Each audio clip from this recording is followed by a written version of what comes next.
It just takes a second.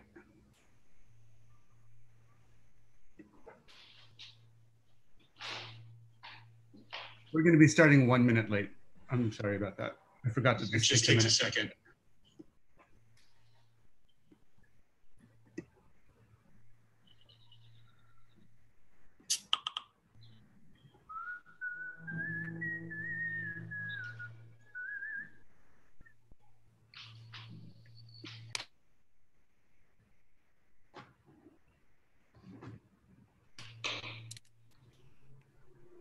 Hello, everybody. My name is Calvin Stalig. I'm the director of youth programming and artist residencies at Beam Center. We're a makerspace based in Brooklyn, and this summer we're here on Governor's Island.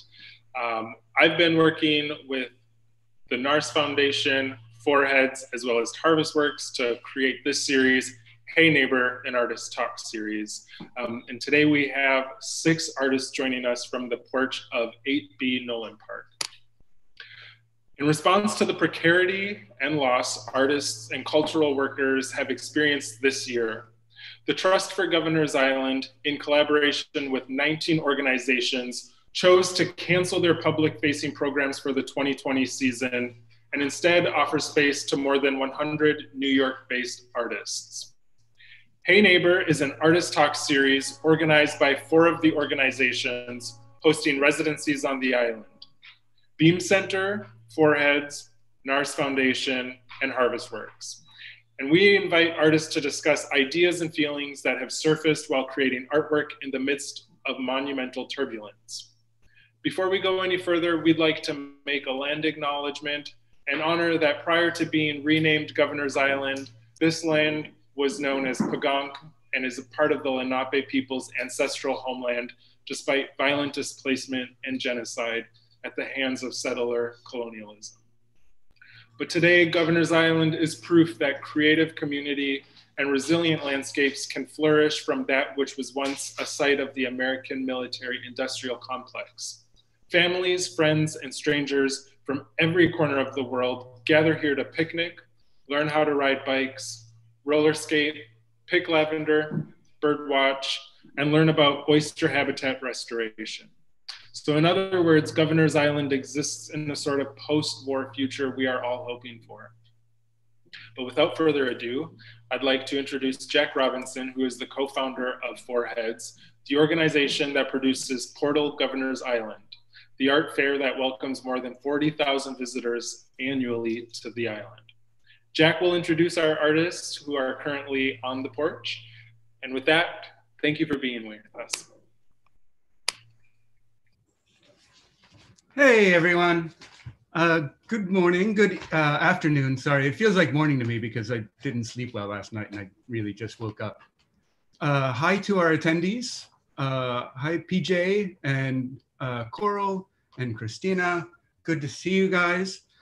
Today we have a great series. We have 6 artists, 2 and 2 each. So how this works is I'll introduce the artist and I'll show a quick video of their work, one of each of them, and then they're going to discuss their work for a while. And feel free and ask questions either in the chat or the Q&A. And yeah, and we'll get to addressing those questions. So yeah, please feel free. And you know, anything that comes to mind, we'll bring it up. So we have with us today Ann Wu from the NARS Foundation. She's in residence with the NARS Foundation, and Charlotte Monday, and she is in residence with Harvest Works. So hi, guys. Hello. So I'm gonna get out of here and play your videos and then leave you guys to chat. So I believe our first video is going to be Ann's. It's Ann Wu, sorry. I had it out of order for a second and I put it back in order, of course, because that's who I am. All right, so I will play that now.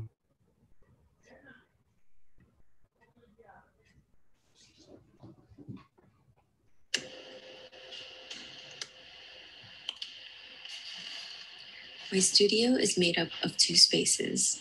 The first space, which I call the interior room, is used primarily for drawings and photos. It's where I keep my reference images, sketches, and notes. When I first started this residency on Governor's Island, I went on a few walks and took photos of the surrounding architecture. I wanted to get a sense of the environment, grounding whatever comes next in the place where the work will be made. As I walked around the island, I found myself photographing mostly entryways. Almost all were either boarded up or secured with chains and padlocks. These moments struck me, all of these buildings held in a suspended state, leaving behind only facades. The image of the padlock stood out especially, these simple objects that seemed to suggest a sense of protection more so than actually enforcing it. These are some drawings that came from the walks and the photos. In the photos of houses in particular, I was intrigued by the placement of entryways and windows when viewing their facades. I saw them as notations, hinting at the unknown and unseen within the walls. In the drawings here, I wanted to evoke the similar sensation of implied height and multiple levels.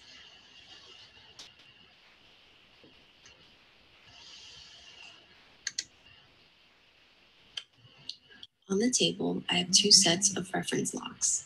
The lock on the right is for my house, and the lock on the left is the one that we use to secure our residency house every night. Next to them is a small model of a simple padlock hasp that I sculpted with clay. I plan to make more of these and possibly cast them.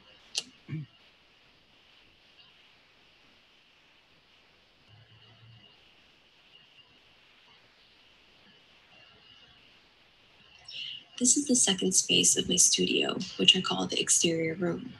It's where I spend most of my time, and I use it for mold making, casting, and building. On the ground, I have a concrete cast of a pattern of brick mortar joints. The mold was sculpted with clay. Walking around the island, I would see bricks everywhere, on the buildings, along the pathways, and loose on the sidewalks. They seemed to transcend all eras of time passing through the island's history. They added weight to the environment, these solid, heavy objects meant to barricade and conceal. On the other hand, the mortar joints read to me like lines in space, giving a weightless shape to the structures they outline. I wanted to focus on these in-between connections typically overshadowed by the ubiquitous brick pattern, running through everything like veins. Some of the casts broke when I tried to stand them up. As a result, I filled in the pieces with newly tinted concrete, highlighting these points of disjunction. These two small works in progress were made in response to the view outside my window. They are plaster and paper casts of a model sculpted in clay. They relate to some of the photos in the first room that I took of brick walls, seemingly enclosed in brick archways, as well as faux brick panels over existing but deteriorating brick walls.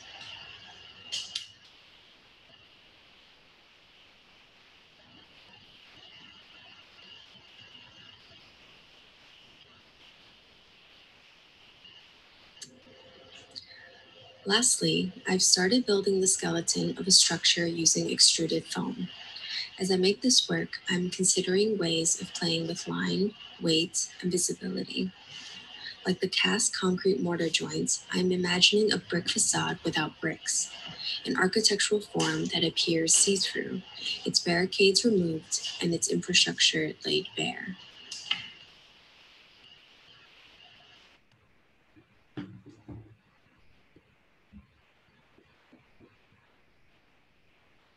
That was amazing. And I don't know if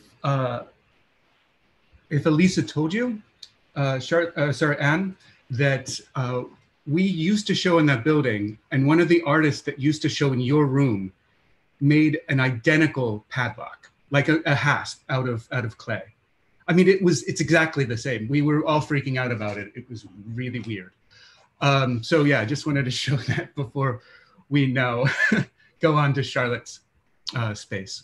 That's amazing. It's amazing to know. Thanks for telling me. Light as a feather. This is an 8-channel surround sound piece of music that, in addition to sound, uses wind, light, smell, and visual elements as integral parts of the piece. Maybe it's some kind of ghost play or ghost opera. I'm not sure what to call it. I conceived of this piece especially for the Harvestworks house on Governor's Island. Last summer, I was a tour guide for Natasha Deals and Sam Scranton's installation, I Love Myself Fully and Unconditionally, so I knew that anything I created out here would mostly be experienced by families and groups of friends and people on dates. Some musicians and other sort of arts workers came to see the installation, but it was mostly experienced by sort of lay people. And so I wanted to try and make something that regular people would be enticed by, and also maybe a little freaked out or inspired by. So that was part of the reason for coming up with the pink tissue paper wall, because I wanted an element that was just obviously pleasurable and playful and pretty innocuous, and that people would see through the windows from the outside and be intrigued by and want to come in.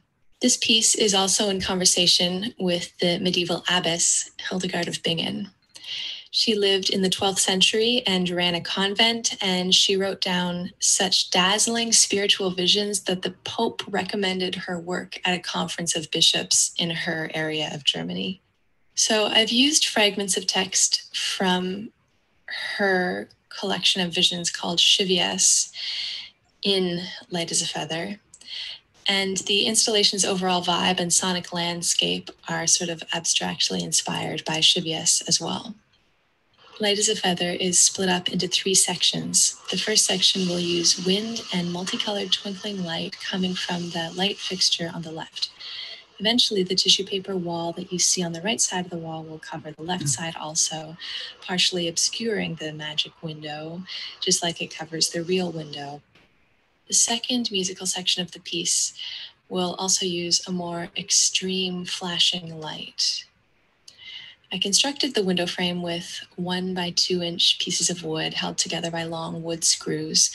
The lights are Adafruit NeoPixel side light strips, and I'm controlling them with an Adafruit Metro board, which is programmed using Arduino. I'm also using a Max Patch to trigger the different lighting effects. Melody Loveless helped me to program this part. I've been working out possibly using aluminum foil as a reflector to make the lights appear brighter. The third movement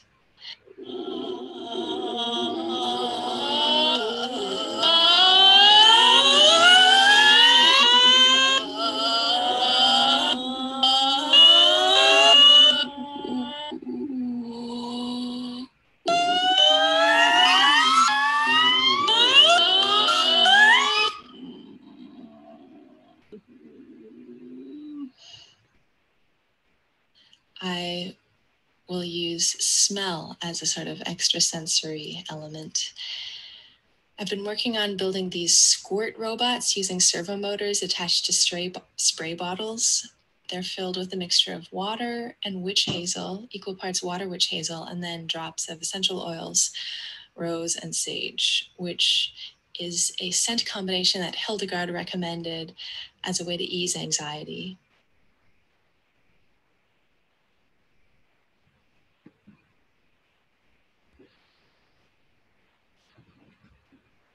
Oh, that was great. So have you figured out a way to raise anxiety at all? Any smells to raise it, anxiety? No, I haven't set that as a goal for myself, so I don't think we need any more anxiety at the moment. I appreciate that. On behalf of the whole rest of us, thank you. And I have, this is the one that I'm talking about. This was actually, I think, in that same room, in your room, from the sculptor Eric Lawrence. Cool. Must be something in that room. Yeah. Of course. It's kind of one of the best like lit rooms around. So maybe it's like the lock to lock yourself into work. Well, it's also the fact that it's like 2 rooms, inside, outside. Mm-hmm. So it's like you're always kind of outside, but also inside. Yes, one with no windows and one with tons of windows. All right, so I'm going to get out of here and let you guys talk. So again, this is Ann Wu from NARS Foundation and Charlotte Munday from Harvestworks. So yeah, enjoy, guys. Thank you for being here. Thank you. Thank you so much for having us. Yeah. Thanks for the introduction.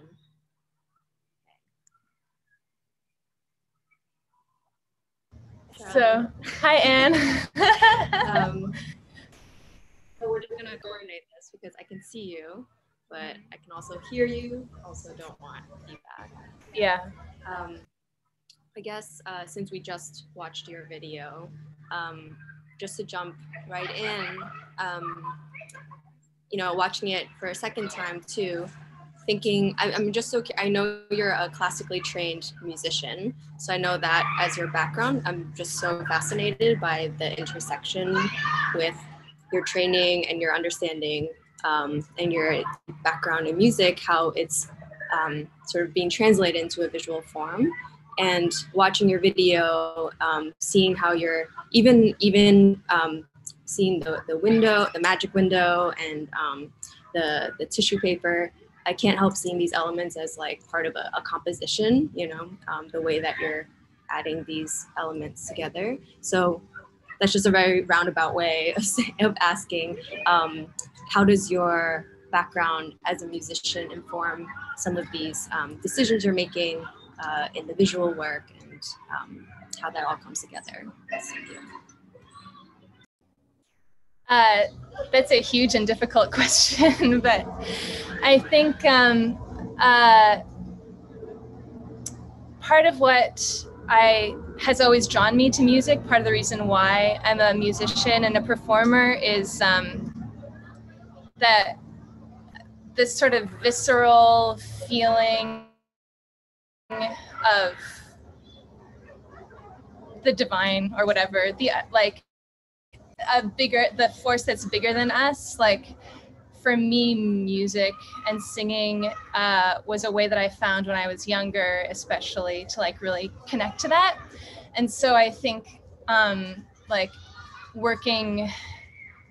creating an installation now is a way to sort of make an even more intense version of that, where it's not only through sound, but through visual elements and other senses, to just try and create this sort of all-encompassing experience I do feel like I have, even when you're just in a really good concert. Yeah, but I don't think I don't think I've been prepared by the field of composition to like know how to work with tissue paper and lights. I'm not sure how they work as a composition, honestly. Yeah. Yeah, I use that word too also loosely because I'm definitely a layperson in the music in the music experience, but I think there's something to how all of your choices has, and we talked about this a little yesterday, has like a verb or an adverb to it. So the tissue paper has to be sort of activated by the wind or something, and like the lights, they're not just there, they're flickering. So something about that has like an adjective attached to whatever element that you chose. And to me, that feels very, what I imagine, it's kind of like the experience of encountering a musical score or sound. There's a volume to it that's beyond just, oral and yeah. Yeah, and you mentioned notation in your video, which is another could be a musical word, or it could be a mathematical or scientific word. Mm-hmm. But that also is like a word that, notation is a noun, but it's a very verb-like noun. Mm-hmm. I don't know if you want to talk about how you feel notation relates to your work as a visual artist. Yeah, it's so funny because I use that word a lot and I throw it around, and then being paired with someone who is a musician, I was like, okay, this might open up a different kind of conversation. So it sort of forced me to look more deeply at the term, at the word itself, and at why it's different than something that's, the works that I describe as notations. Usually it's the photographs that are on the wall, the references, but I don't really call them photographs, or sometimes I'll say they're images, just because there's less of this tie to photography as a field. And the word using notations, I I'm pretty sure I stole that from Richard Serra, who uses it to describe his drawings, which he doesn't really call drawings or sketches. He calls them notations, and his sketchbooks are like notebooks. And the way that it really resonated with me why that term is much more accurate is because it's more of a point to reference and to provide a subtext to the individual's experience of it. So for me, the notations of the photographs, it's less so like this is a photograph of a door. It's more like it brings me to that spot of motivating me to even take the photo in the first place. And so in that way, it ties to the experience of walking, the time that happened, rather than this is a composition of a door in the frame. And in that way, I think yesterday when we just preliminarily chatted how notations act in music, I love the way that you described it as sort of directional and less like specific to a moment. It's more pointing to how it should be experienced or something. Right. Yeah, like if you analyze a notated musical work, often people will like look at the notation not as a visual thing, but as a thing that contains sonic information. Right. And it seems like that's what notation means to you also. It's not exactly about like what the photo looks like. Right. It's like the information. It's what it suggests. It's like the subtext of it and everything it's pointing to rather than, and for me, I think that's why, the way that I always have my reference photos in my studio is exactly how it looks in that video. It has to be a wall of photos, not just like one. They can never exist on their own. It's more of whole, and it's just a piece of it.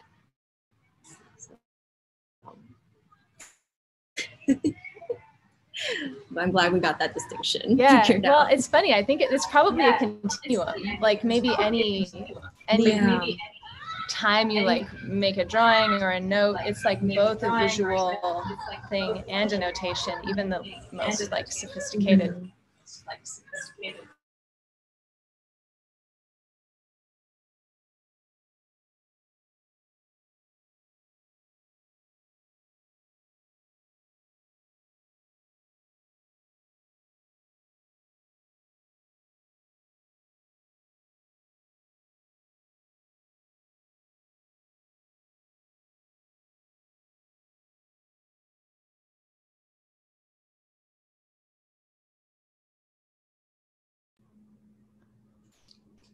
Hey guys, I think we froze up there for a little bit. We'll work out these technical issues and I think get right back to you. Oh, there we are. Everyone's back again. It did, but I think we're back. Yep, you're back just now. Now my computer's trying to connect together.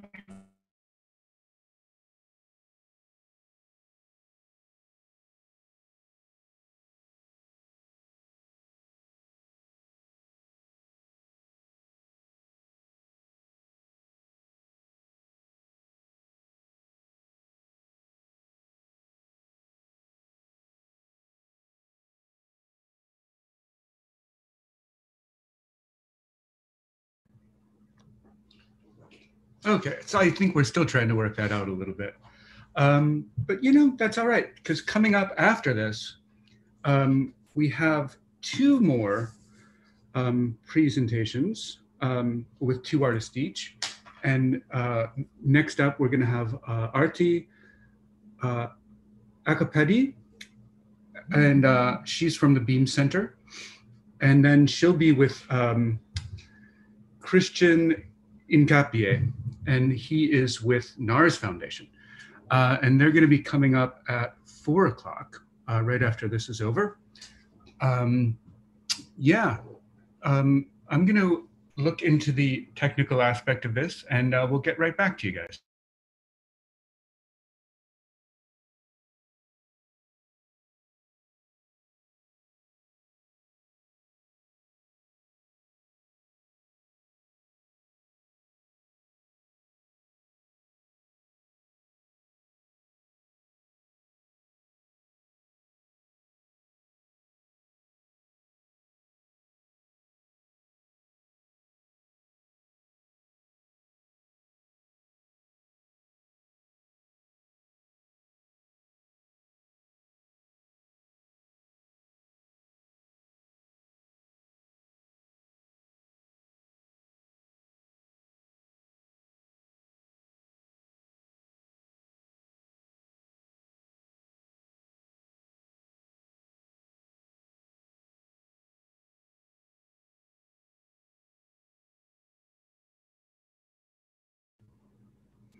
Hey, so we're still looking into it. Why don't I play the videos for you guys again? That would be nice, right? I think I'm back on, and I Oh. think Charlotte is, I think she's on her way. Okay. You're still frozen though, Anne. I'm frozen? Oh, no, not really frozen, just kind of frozen. I'm gonna turn off my internet so that you both have more space. Oh, Beam Center is back. Beam Center's back.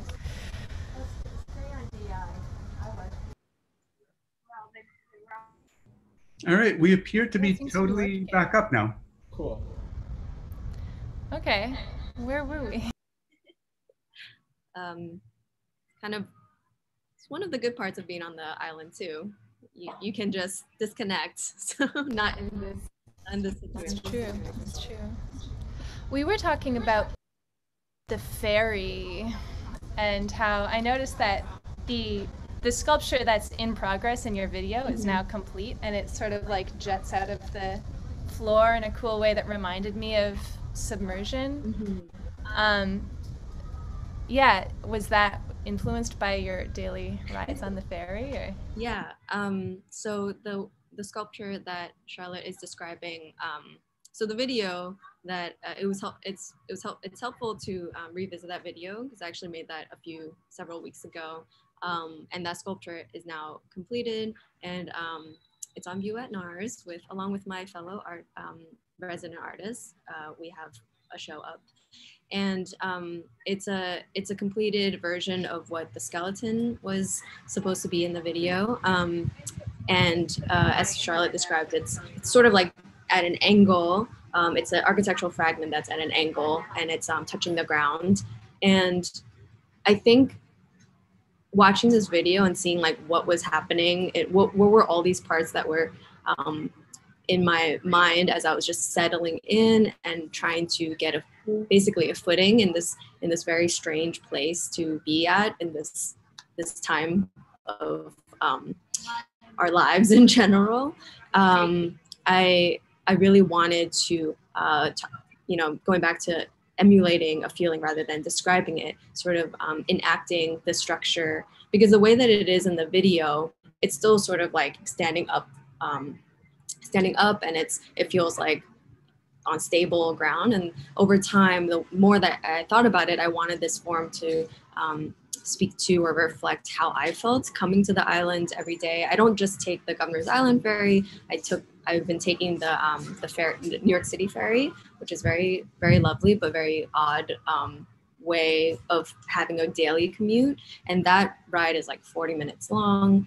And so it was always this feeling. And then, you get to this island, and as was touched upon in the introduction, it has this like layered history, a lot of which is lost, a lot of which we don't know anymore, a lot of which that has been removed due to violence as well.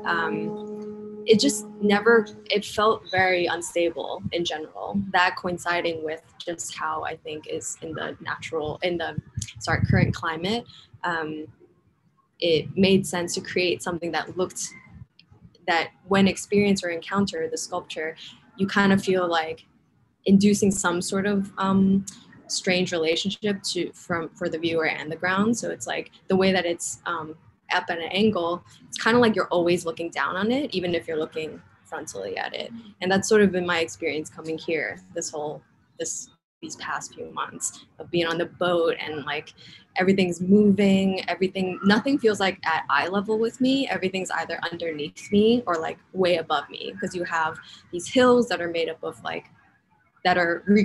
made from demolished buildings, so like they're not even the original form. So everything it's like crumbling in this very very physical way.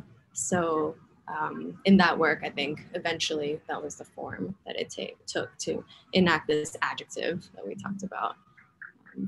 And I see that in even, in your work, the magic window for me really struck out. And, part of that really drew me to it. Part of that is also like architectural forms. I'm like, yes, we relate on that, but the way that you recreated it and the way you talk about magic and the divine just now, I'm so curious about how that aspect of, enters the work as this unseeable force, kind of like how you describe sound too and music. You can't see it, but it fills the room somehow, or creates a certain kind of energy. And I'm curious if you could talk a little bit more about what role magic plays in your thinking and your process. Yeah, I think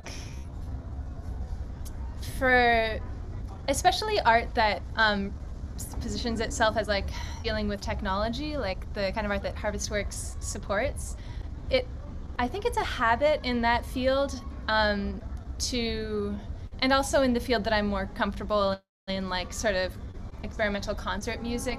We often really focus on the rational and the scientific and the provable, and I experience a lot of dismissal of the magical side of life, the spiritual side of life. But for me, like the most strong art, like in any discipline, mixes the unexplainable and the explainable, the like what you understand based on logic and what you know based on feeling. And so maybe, I don't know if it's just a phase that I'm going through right now as I learn how to like be more of a creator of work and not just a participant and a performer in other people's work. I'm like really trying to figure out what the magical side is for me, and maybe argue for it more broadly in sort of with the people that I work with. I kind of want us all to focus more on that side of why we do things and not think so rationally about things, if that makes sense. Yeah, that makes total sense, especially because the sounds, from what I've seen and what you use in the installation, and how it ties to your medieval references, it's a chanting. It's not just, that's a very specific category of sound making that's tied to ritual, and also, again, like adding some sort of weight to sound, which I think is really funny, and interesting, and really thoughtful in relation to your titling, because I'm thinking of, and also chanting has a heaviness to it. So like another word related to weight, and light as a feather being this play on words, and how that relates to, I guess, my idea of, or my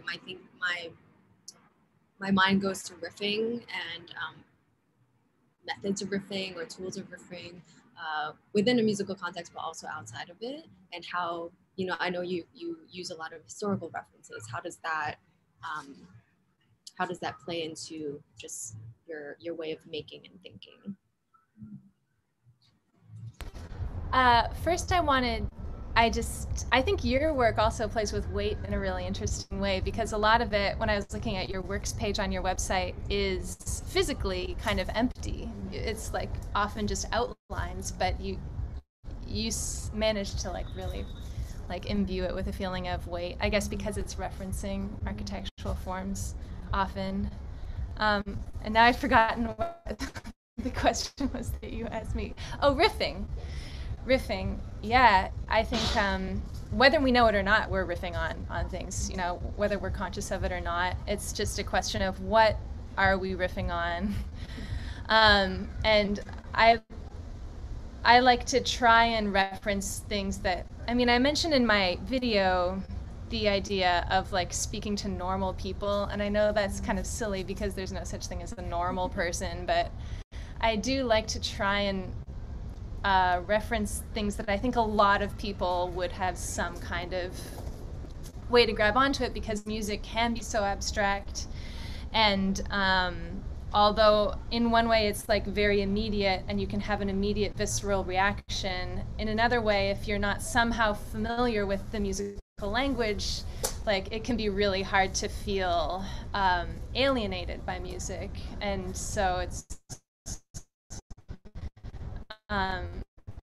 yeah, I guess for me, riffing on things that might be recognizable is a way of like encouraging people to engage in music that might feel like really strange to them.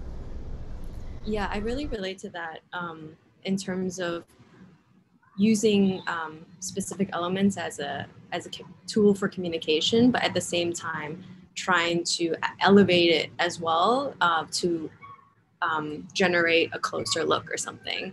And the way that it's a constant, it seems like a tug of war of like making when you want things to be recognizable, so then there's a door opening, but then you also want to sort of switch it up a little bit and change it because there's a reason that you're so obsessed with it in the world, and even if it's so ubiquitous, like certain aspects of music, or in my case architectural forms, it's like there's something that can be off-putting about like, well, why does it have to be seen in an art context? They already exist around me. But this play and this sense of giving it again that sort of weight or that gravity of like, let's kind of think again about what's familiar or like what's unknown, and maybe like switch around those definitions a little bit. And I see that as something that we have in common. We're using it as a framework. I think we kind of chatted about that as a structure in which you can play around and move elements and turn the dial up and down between what's recognizable, what becomes unfamiliar, what becomes strange, or what actually like again grounds an audience back in something that they know already to feel safe. Yeah, and I love that like sort of jumping back and forth between recognizable and strange, and it to me, seeing something that feels a little bit strange in a gallery context or in like a theater music context, like I love how it then can affect how you see things in your normal life. Like I'd never really considered the not grout, the connection. What's it called? The mortar. The mortar between bricks. And so just seeing your like making a whole piece about the mortar is like making me look at mortar differently now when I walk down the street. Yeah, as a maker, that's like the most satisfying response is because of a lot of my previous work were pulled from architectural elements, but it's not like recreating something exactly how it is. It's just like, here's like an element of it that I can't stop thinking about, so I'm gonna put that there. And then then I'll have friends like send me photos of like, oh, I saw this on my walk today and like thought of you or something. And there's something to that action. Like it doesn't even matter what the image is, but something stopped somebody in their tracks with something that they normally wouldn't stop at. And so in your work, I think the element that brings that out to me the most is the flickering light in the window. There's something about that. It's just like, it's such a direct gesture, but it makes me think about all the, walking by a window and there's a reflection or there's some light bounces off it and everything changes, but you don't really think about it. It just happens between point A and point B. But it sort of gives pause. And I think that's, to me, what is so, such an integral part of making is observing and seeing and trying to like lock down these little moments. But you actually have a question from Carol, who is, can you speak more specifically about magic? What does it look like? Or how is it actualized in your practice? Thank you for saying the thing about the window. I wasn't even thinking about like light bouncing off a window, but it's funny, like at the time that Hildegard was writing, mirrors were actually like a new technology, and mirrors were, I don't intentionally have any mirrors in my piece, but like light bouncing off a mirror was like actually a really important metaphor for them, like in that period, so it's kind of interesting. Magic, what does it look like or how is it actualized in my practice? I think I'm still figuring that out. And magic, like if if we really want to talk specifically about magic and not spirituality or religion, I think there's something about magic that is like, at least to me right now in this cultural moment, it is a system of belief that you can tap into, but it's not tied to the same sort of power structures as like the idea of religion. It feels a little bit more secret, a little bit like the only way you can make money in magic is like by, it doesn't feel like honorable or like a like a formalized thing. And so maybe I am trying to engage in that kind of creation, like not trying to claim that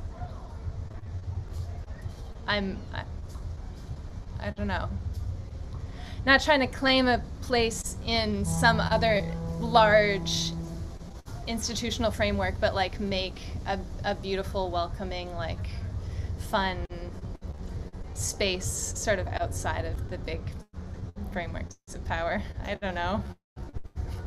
Having not thought about it at all, really, that's my response to that question. Well, it seems like it taps into the unquantifiable, which I think is like has like a wealth of possibility, because it's not there's no, it has its own logic, but it doesn't, as you said, it's not defined by what we already know. And I think for me, you know, the magic could be a stand-in for so many things that's that is not given the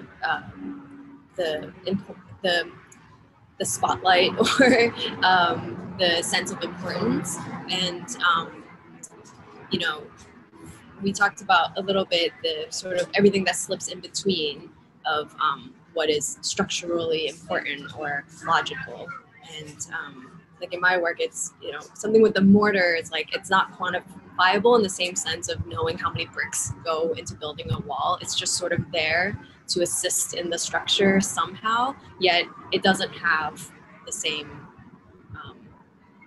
sense of measurement, and it's not what you see right away, even though it's like right there, which I think could be, you know, what magic and play, or, you know, the divine, what that conjures up of like everything that's there, but that's not thought about, or we're given its own space, and it's sort of like trying to find that space, giving form to that. Yeah, and I guess Governor's Island is a special place because it's kind of an island that's like especially for like non-productive sort of ways that people interact. And yeah, totally. I mean, there's so much on this island that slips through, and trying to find the history of it, you know, even over the last few months, it's been difficult to find more than what has already been presented, you know, like the timeline of, and you can kind of see it, it's like a, you know, American Revolution style timeline that's like, this year this happened, this year this happened, this year this happened, but there was like so much life, and yet what's sort of left is these little points that just point to some kind of social moment or cultural moment, but like not really that everything that happened around there. And I mean, I don't know how that's been, now we're kind of going off track back to just like studio work, like how that's been in your studio, because for me it's when we went in, it felt like a shell, you know, it felt like it was very hard to connect with whatever life was there before. It was just and that definitely informed the way that I made the sculpture that was like just the skeleton or everything that's, you know. I feel like in our house, there's something about, you know, there's a fireplace in my room, and I do kind of feel some kind of vague sense of history there. And also I was in the house a lot last summer, like as a tour guide in a piece that sort of took out most of the house. So I actually have a lot of memories and imagined histories about the building, and I think probably that did affect also how I made the work. Like I think of it as a home kind of, or as a place where you could have secret rituals with your friends. And I want it to feel like that to people who eventually one day experience the actual installation. It's like, it's not just a shell. It's like, I think there are tangible spirits in there. That's so funny. I have the opposite. I feel like so much distance. And part of that too is just like walking around it. I don't know if, the last time I was on this island was many years ago. I didn't know more houses were open. And something about, going back to the padlocks, everything felt like at a distance. And that could also be, again, going to like the experience of coming here on the ferry. Everything just felt like far away and close at the same time, like getting so close, but still there's a shell up. And I do think, I've been spending so much time at the house that I do feel like I know it better as like a person. And trying to connect with whatever happened there. But there's just so many buildings here too that's blocked off and not as like glorified that I'm curious about. We talked about like the Coast Guard years. Totally. All of that is like, it's just kind of hidden. Yeah. I think I was listening to the Bowery Boys podcast about this island, and apparently there was like a Burger King or something here at one point. It's just been demolished. And the movie theater here is still existing, but it used to have like, I was talking to not a Coast Guard, I was talking to a park ranger, and he was talking about how he used to, back in the 90s, like get a beer after work with his buddies when they're on this island. But all of that it's just so different now. It's still it's much more still recreational, but it's kind of hidden away. It's almost but a one kind cool of thing, like fantastical recreational place, Right. Well, there's something about that history that's like I feel like it's not as juicy or something, and so it's kind of put away. Like there's actually these buildings over there that I would really like access to that has holes in the roof, and it's blocked off. It's not like one of these. And they actually use those buildings, the FDNY, to practice putting out fires. And so like, that's such a curious activity and history, and what were those buildings, So there's something about the history that's preserved and the history that's let go that I sense on this island. Totally. Yeah, that's cool. I haven't really thought very much about that, honestly. That's awesome. Yeah. I think we're almost out of time. I don't know if there are any last thoughts we want to get to, or any like questions anyone has, or... Hey guys. So it's one great thing that this is the last out of our 5 weekends of artist talks. And one thing that I really think that everyone touched on, everyone that was in the talks had touched on, is how the island's creative environment is a big thing. And that's one thing that I think all, as all of our organizations are very proud of our residencies out there, that it brings more to the table than just a space.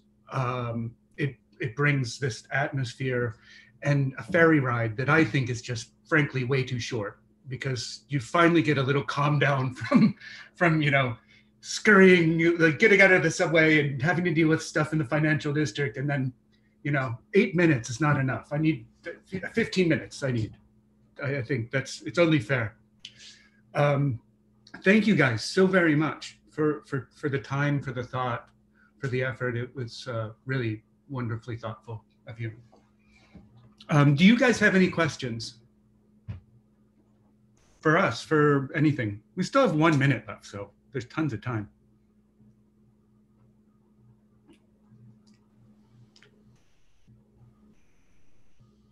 Yeah, I think they should actually slow down the ferry.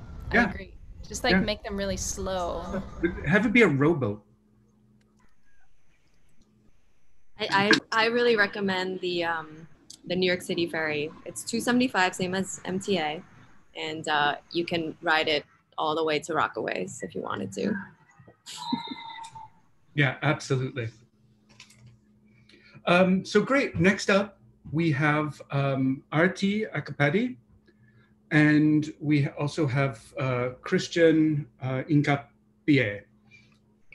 So stay tuned for that. We need about 10 minutes to get switched around. And Anne and Charlotte, thank you so much for being with us today. It was great. Thank you. So just stick with us. I'm going to put everyone on a bit of a holding screen, and we'll be right back with you.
Hey, everyone. I thought that we might just switch around and play a little Foreheads video for you. I see there's some Foreheads people here. I think we have two Ethans, which is crazy. I think one of them might be our Ethan, Ethan Cornell. And we have Miggy Buck as well. And she's an amazing sculptor. And she's actually in this video. Both of them are in this video, I believe. So let me just play this video and then we'll hop back on with the conversations.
So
then the last thing is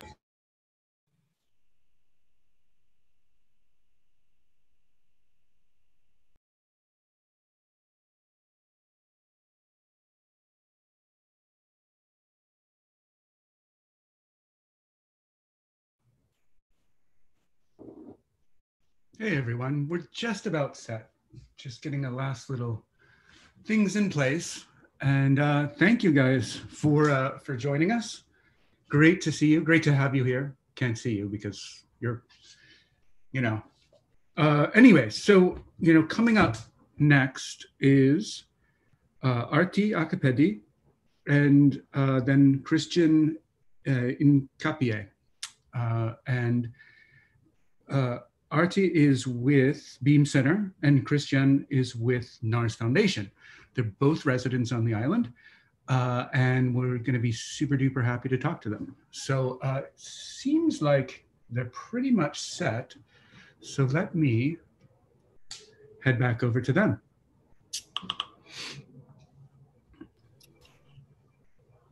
Hey guys. How's everything? Yeah. Good. Wonderful. So I think that we're just about on time. So Arti and Christian, I'm going to show your videos. And I think that it's Arti's first. So stick with me and I'll be right back with you guys. And so enjoy the videos.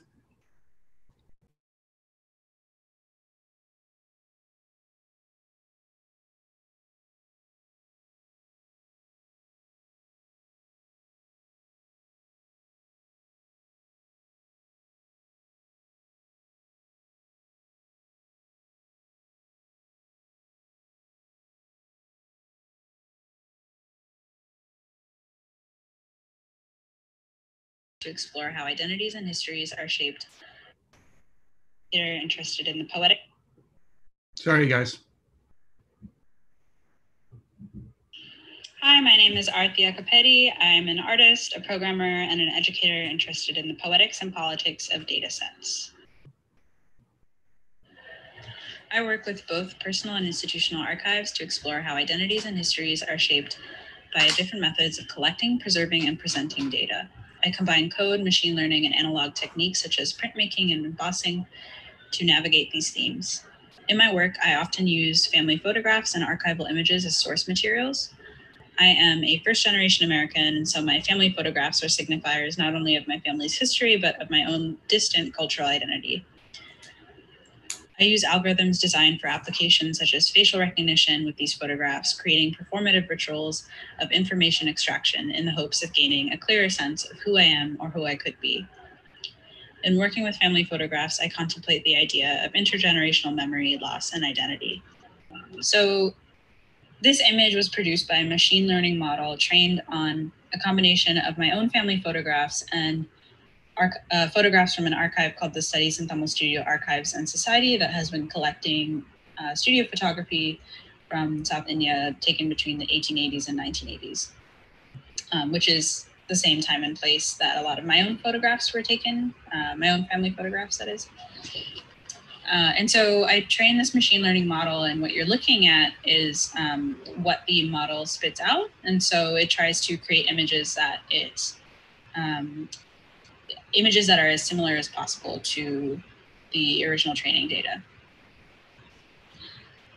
And so for me, I was interested in working with this process because first of all, it kind of creates a bit of like an uncanniness, and that I feel mirrors like my own struggle to understand or grasp these memories. And the other thing that's fascinating to me is the consistencies that hold through. So in other words, if there are consistencies in the training data, those consistencies will carry through to the output of what the machine learning model can produce. And so some of these consistencies are the ways in which people pose, the subject matter. There were a lot more portraits of men, for example. And so in the output, there are a lot more what look like portraits of men, I would say. And then are also like images of couples cropped in the same way. And so after the machine learning model produces these images, I take them and I produce negatives with them. And then using expired photo paper from the 60s, I believe, 60s, 70s, I then expose that paper using the negative and kind of end up with a photograph that's, yes, produced by machine learning, but is once again in its form physical and on the same kind of paper, the same kind of size that the original photographs are of and on, I guess. So that was really important to me to take it out of the screen and back into the original medium. These images are similar in the sense that I used machine learning, but they're not, how do I say, like not fake images that are produced by the machine. Rather, I used machine learning to extract silhouettes from existing images. So these are from real photographs. So for example, this one is of a baby photograph of my uncle. But I use machine learning to transform that photograph into a silhouette, which I then follow the same process, like printed it on a negative and then use that negative to develop a photograph again. So both these works that I've shown are very much in progress, but I wanted to show them because they speak to my practice in terms of thinking through these themes of intergenerational memory and loss, and kind of using the family photograph as an entry point into that conversation. I also wanted to say that thank you to Beam Center for having me on the island, and thank you to Governor's Island. It's been a pleasure working here. There's really no place like it. Yeah, thank you so much.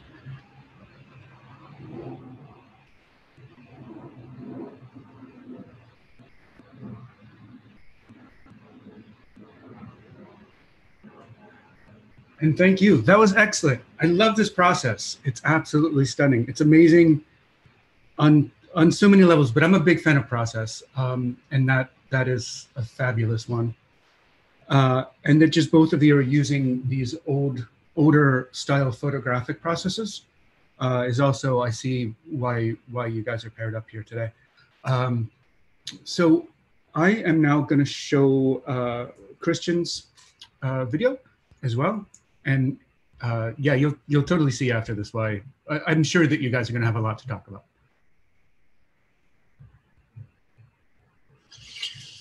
Hi, everybody. Good afternoon. My name is Christian Incapié, and I'm an artist in residence with the Norris Foundation here on Governor's Island. I typically work in an interdisciplinary way, thinking a lot about site specificity, time, change, scale, and the way power manifests on the landscape. So here on Governor's Island, I've conducted a research project around the Lower Manhattan skyline. My entry point has been one of my favorite photographs of New York, a photograph taken in 1932 by a photographer named Samuel Gotch of the Financial District, taken from Governor's Island. This image is split in half horizontally, showcasing the emerging modern and industrial city and its earliest Art Deco skyscrapers on the upper half, and on its lower half, cannons and cannonballs on Fort J on Governor's Island, which is built for the War of 1812. It's already century-old history by the time the image was taken.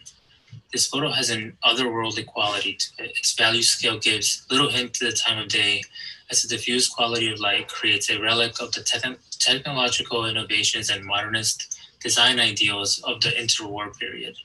My aim is to research the history of the New York skyline through the lens of still life, considering skyline as still life, trading post as still life, military post as still life, and to make work in response to the skyline in both its present and historical iterations. The work that I have that has resulted from this research has taken on various forms and has culminated in an installation in my studio on Governor's Island that I will talk about shortly.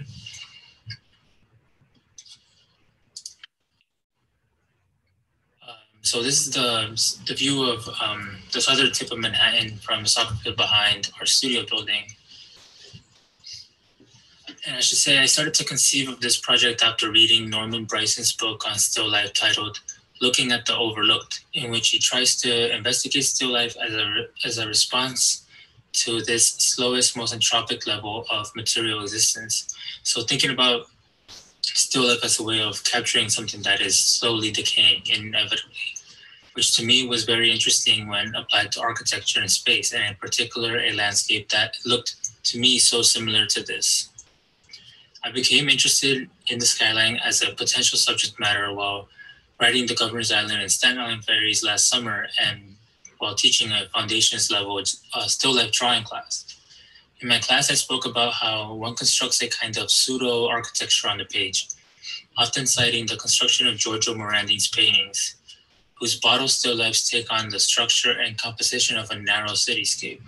Morandini's associations and fostering of fascism during his lifetime is not lost here, and I see the connection between him, his politics, his paintings, and the landscape as an interesting entry point into thinking about power, fascist ideals, and their injection into public space and the landscape, and in particular to the Lower Manhattan skyline.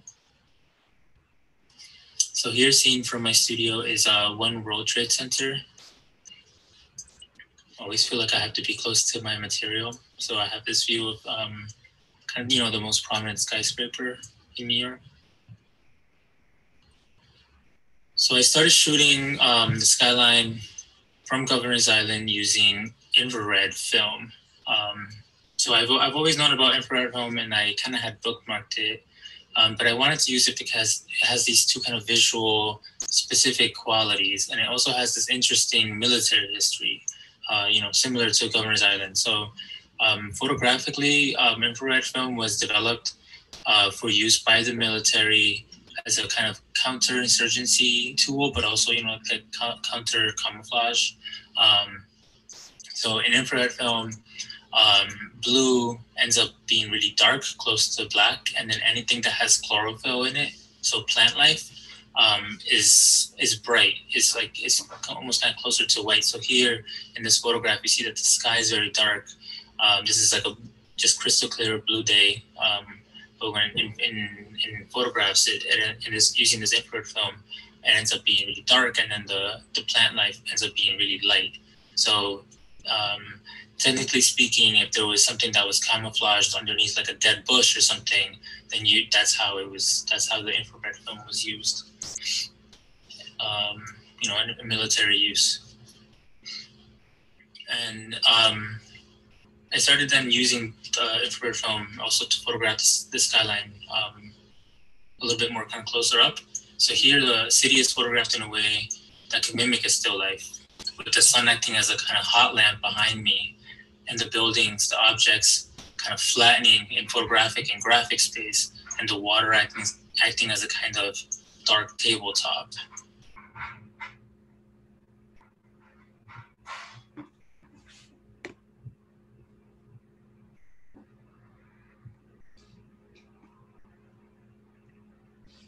Hey, everyone.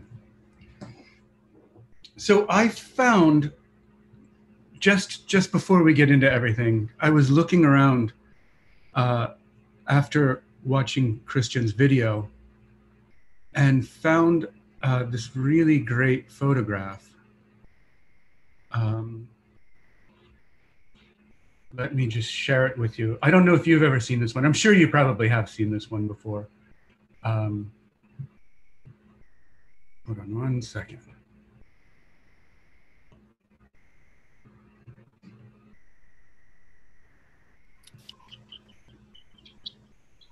Huh. 1 second. Sorry about that, guys. That's cool. Why? Oh my God.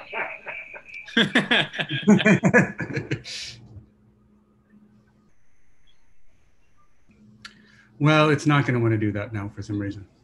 It's a photograph that so reminded me of the one that you shot from your studio looking in between the buildings at the World Trade Center by the photographer Samuel. Gotcha. Yes. And I don't know, I found it in the archives for the Museum of the City of New York, and it's pretty cool. So check it out. I'm sorry I can't make it happen. For some reason, I'm clicking on that window and it's not letting me show that window. So I will get out of your hair. I'm really looking forward to this talk. I totally get why you guys are paired up together, and I'm really excited. So again, Arti Akpedi and Christian Incape. So yeah, guys, have fun. Thank you so much. Well, thank you, Dad.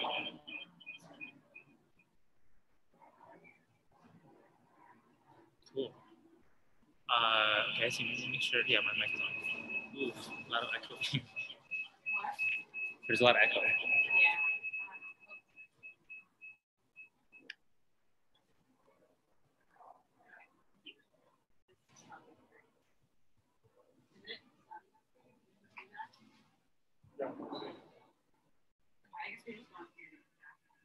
Yeah. Anyway, yeah, I don't know. Where do we start? I kind of feel like starting with technology. It's like a general topic.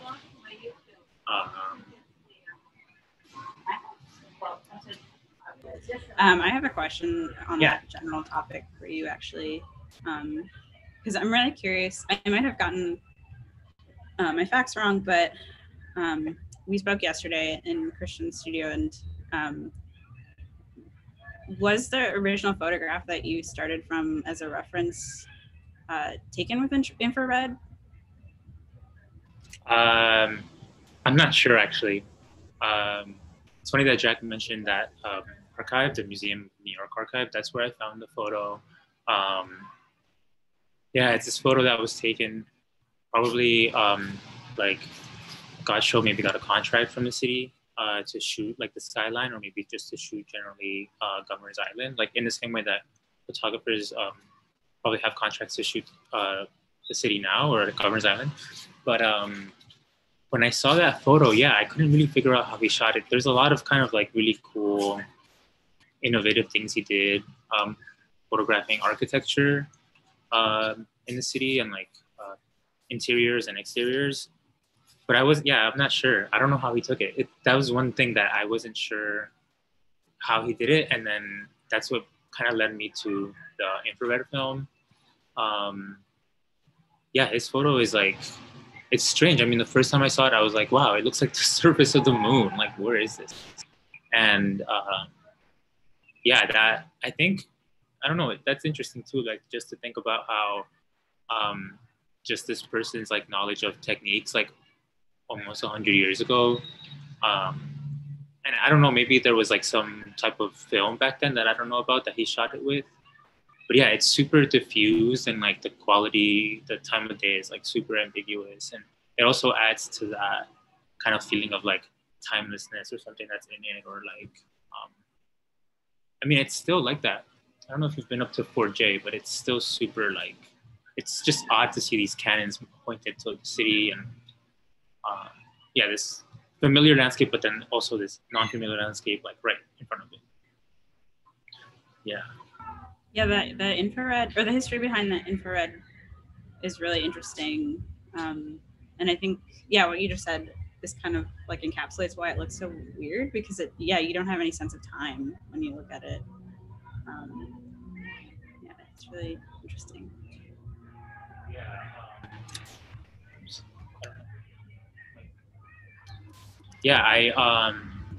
Yeah, just like back to this topic of technology, just in general, like, I mean, I think with our work, both of us, I think we're both working, like what I think like is like timeless stuff, and I think for me, I think that's what like, or like I strive for that with my work, like is some kind of quality that is that can flatten time, and I appreciate that with your work. We were talking about it yesterday in studio visits, kind of how like bringing stuff from the past and bringing it towards now and mixing it with like an older archive and using images from now. I don't know. I think that is like kind of like what you're saying in your video. I think that is an effective tool to trying to learn about like now and like your place, you know. Yeah, I was like at some point thinking through trying to articulate this connection a little bit better, but between like the camera and machine learning, because I do think there is like, even though we think of like the camera as being like an older technology compared to computer vision, they're very linked, and I think both have like, I guess like a troublesome history as well. Like I had done a lot of digging into like the use of the camera to like in colonialism to document like peoples and kind of how the like camera was used as a way to like exert power, I guess, in a way. Which is, and yeah, when I was like doing that research, it was funny because it felt very not unlike conversations we have today about computer vision. So I do think there's like maybe not timeless, but like a strong connection between the past and the present in terms of like, I guess, visioning technologies. Yeah. Yeah, that's super interesting. Or like, there was a sense with my project that, yeah, in using photography, like with photo, one has to try to like upend it a bit, yeah, because it has this kind of voyeuristic quality, and it like always has. And so, yeah, like I remember, yeah, I was just talking yesterday and talking about like how the facial recognition software, like how it's developed exactly, or like why it's developed, or like this machine learning stuff you're using, and yeah, like, or even like the infrared film in my project. I think like when I was using it, it was like oh, there's this kind of, I'm using like this military tool, and I mean, yeah, it has like this kind of creative like marketing to it now, but I was like thinking a lot about like using that tool to try to like it's okay, whatever, it has like its voyeuristic quality, but it's like, let's spy on the people that are spying all the time, or like, I don't know, I always think about like, yeah, just finding ways to subvert the tool and like its initial use. Yeah, that's also interesting that you say that, because I feel like also in thinking of the city as a still life, you're already putting yourself in a position where you're like larger than it, I guess, in a way. So it's already like talking about like power dynamics And if you're thinking of, I think like yesterday you mentioned the city being kind of like, well, you could think about the city as like a fascist landscape in a way. So yeah, I think I totally see what you mean about like subverting the technology and playing with those like power relationships through it. Or like in your project where, like, you know what it is too? Like there's like I feel like it's like closer to reality or something. The fact that there's like, how do I say this? Like with your project where the people kind of, where the machine like learns the people's faces and they get super obscured and maybe they have like another nose. I don't know, there's like maybe, there's like another kind of face or something. Like it's, like I feel like it's like a nice depiction of like a lot of time or something. Or like the kind of, I don't know, maybe like missing links there, like between like you, your family, like people from India that maybe like you don't have like a large connection to because you're like a first generation immigrant, just like me. And like I totally kind of understand that. Like I don't know if there's an archive in Colombia that's like equivalent, but it's like, yeah, like I think like even more so than just showing the archives, like trying to reach it in this way, like through this like old and new technology, like the past and present, like I think, I don't know, I feel like it brings you close to trying to know people like from way past or something. Like I feel like part of it was kind of like, or it felt like performative in a sense, because it's like I know that I guess like part of me knows that that's not really like we are not like my identity is not necessarily tied to these images, or like there could be like a sense, like kind of a false sense of identity to be drawn from the images. So I feel like there's like a tension there, and yeah, I feel like somehow the way that the images were produced from the machine learning model and the way that they are kind of like sort of there but not there feels like somehow similar to how I feel in terms of grappling with the fact that like, yes, these photographs are really important to me, but also like should they be, or also do I really understand them? Like a lot of them are images of events that I don't know, or even people I don't really know, like relatives that I don't really know who that is, or so I guess it kind of felt like a good way to embrace like the ambiguity there. Yeah, that's like so important. I think it's like, yeah, it's just like difficult. I mean, to be honest, it's almost like I haven't wanted to make a project similar to like I did at the beginning, actually, like freshman year in college or something. Like I did a project that dealt with union leaders in Colombia and like photographing them and like obscuring their faces and like me having some association to them in terms of like my politics, but like, yeah, still like not knowing them, knowing that like their fight was like part of the reason like why I'm here in the US, or like why a lot of immigrants are here in the US. But yeah, it's totally like what you're saying there. It's like, it is really awkward, like to be like, okay, I'm gonna try to know these people, but like I get like this sense of like that urgency, and like, but also, yeah, just like the awkwardness of it, or like the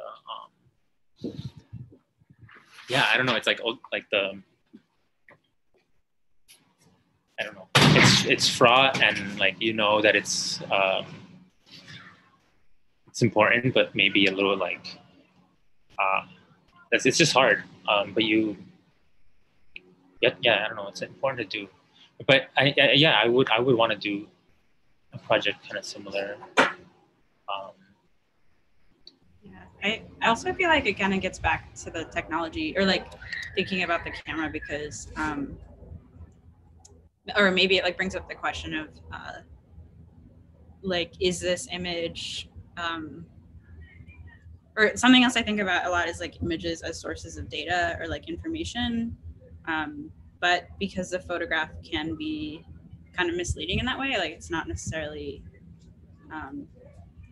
an objective documentation. It is in one sense, and then it's not. It is in the sense that it is like light hitting the camera. Yeah.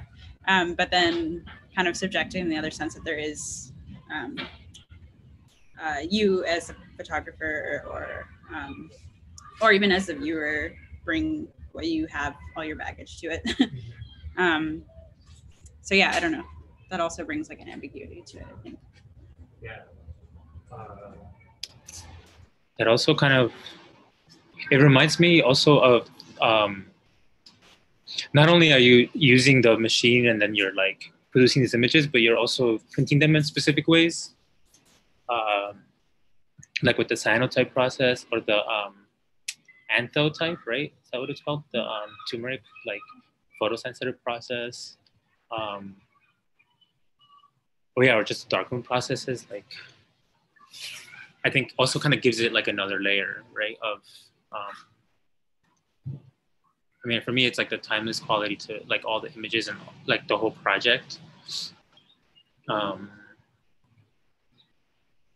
Yeah, I don't know. Yeah, I'm wondering what, like how, yeah, what's like the, because it's like a lot of processes, or like, how do you see the different processes changing like the whole idea too? Like the turmeric one, I think like specifically when you spoke about it in your studio was like spoke to you differently than let's say the cyanotype or the other ones. Yeah, totally. So I don't know if I showed the turmeric ones, but they're, I mean, in the video, but they're like the same as the silhouettes, but just I use like a process where you can turn turmeric into like photosensitive dye by mixing it with rubbing alcohol. But yeah, I think I just saw a YouTube video that like showed how to do it. But that was cool because it was like I was kind of following, or I had been working with like photo paper, and so I was like working with the light box and stuff. But to work with turmeric as an ingredient was interesting because turmeric has like a like spiritual significance in Hinduism, and it's just like so prevalent. I think even more so in like memories of like being around in spaces with turmeric. So that kind of changed it a lot. Yeah, and then also just working on paper with turmeric versus like the photo paper, which was the same size and format and material as like the original images that were used to train the machine learning model. So yeah, I'm not sure like where those two different routes are going yet, but yeah, process is really interesting, like important, I think. Yeah,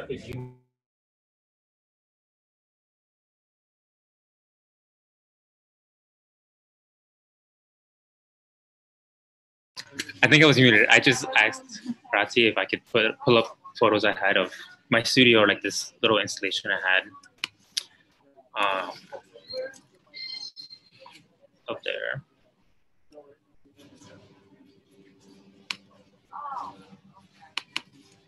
So just one sec.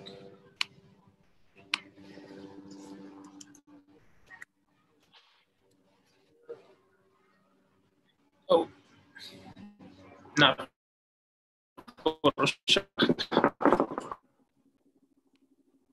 So just bear with me for a minute. Also, you can maybe just like listen to the helicopters.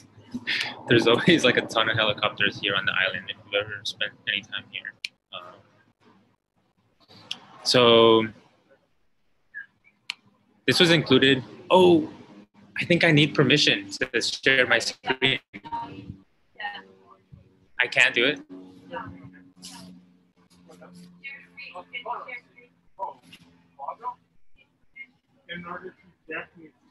Oh, Jack needs to. I wonder if Jack is listening.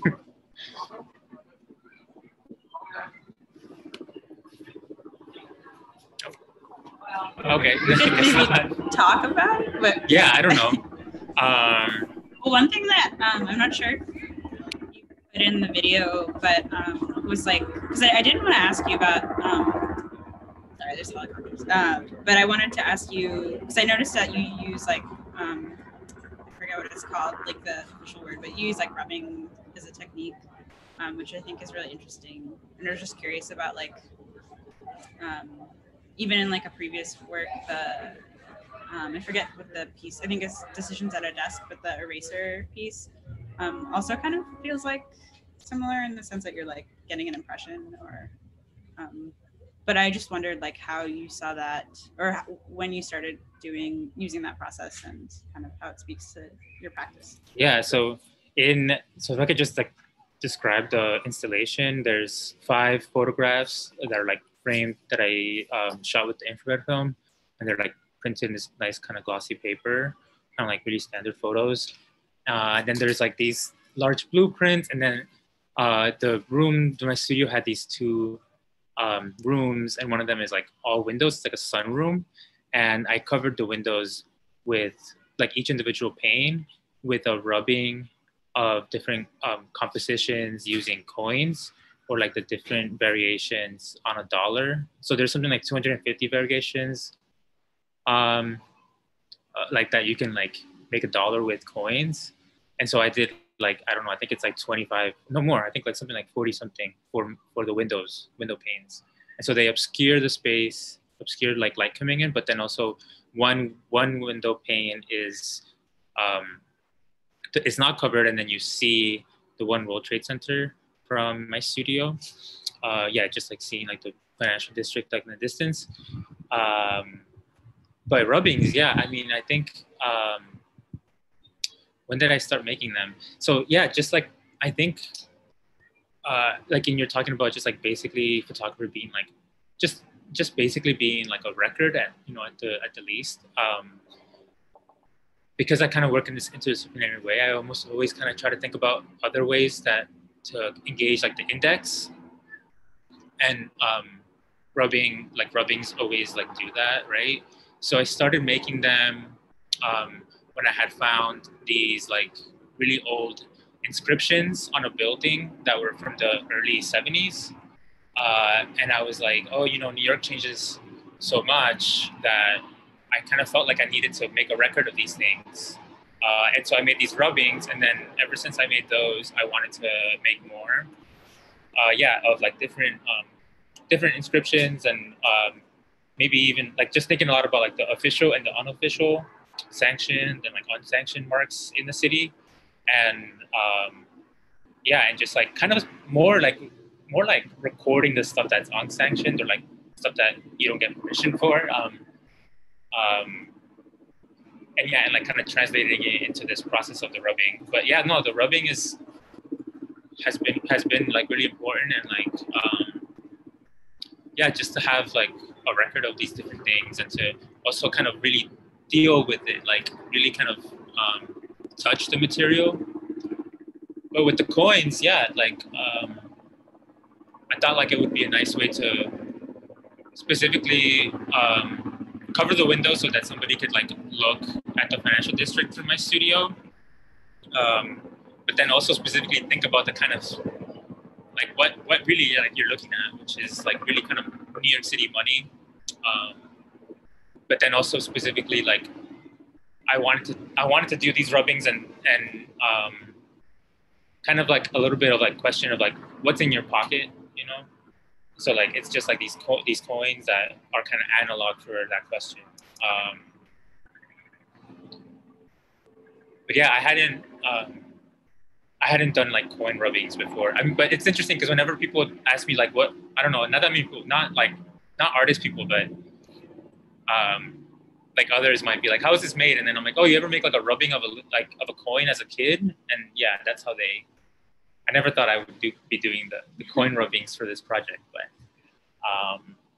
and then on top of that, which was like actually a high point for me yesterday when we were having the visits, one of the panes is covered with one coin, and it's of a I guess you would call it a squished penny. or a flattened penny, or like, I don't know, what else is it?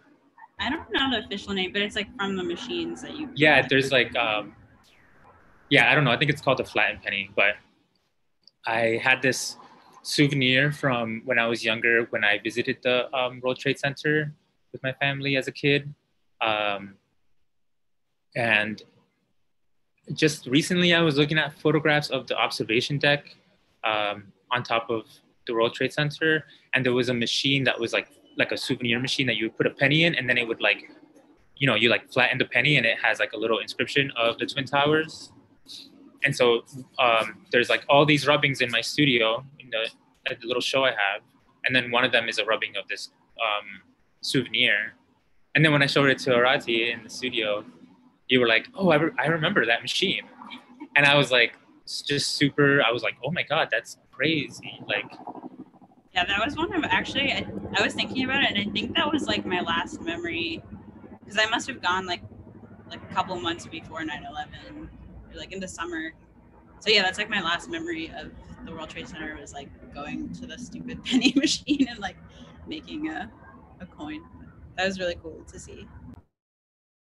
Yeah, that was crazy. I mean, I don't remember the machine, but like I mean, the photo was cool. Like, I was like just thinking, I was like, yeah, I mean, of course that would exist up there. Like, but yeah, and just with that one, like with that little rubbing, like of the souvenir, like, man, these helicopters.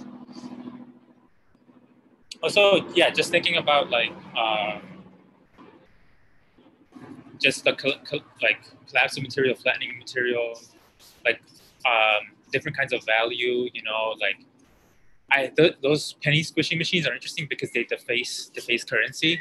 They like, you actually like, you know, you make like a valuable thing all of a sudden into like a non-valuable thing, but maybe it has some other value, like maybe, you know, as a souvenir, but then over time, nowadays, like that is like a giant relic of like, you know, this history, this event that happened in Lower Manhattan. And yeah, super like, yeah, I mean, it's like a big like ghost to me. And I wanted to ask you guys at Beam Center if you like talk about ghosts often in Governor's Island, because it felt like we talked about them often in NARS. Yeah, I think Calvin definitely mentioned ghosts. And I actually, one time I was in my studio and I had my window open and it closed all by itself, which was like my first ghost sighting. But yeah, I love that you called the penny machine a ghost, because it is also, even just in general, you don't really see those anymore that much. But yeah, and that's like what I think of every time I do see one. It's like the World Trade Center, but it's just crazy. And yeah, and I think like ghost is a good word for the island too, because there's so many like layers of history.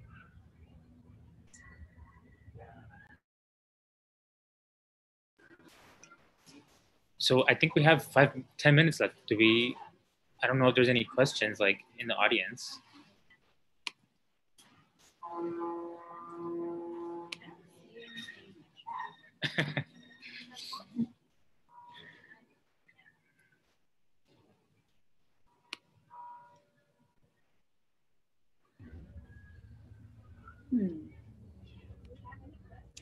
I guess another like oh wait, there's one.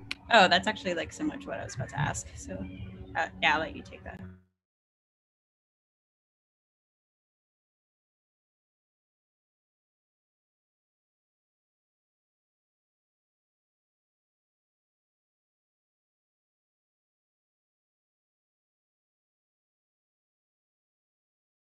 Okay, sorry, I was muted.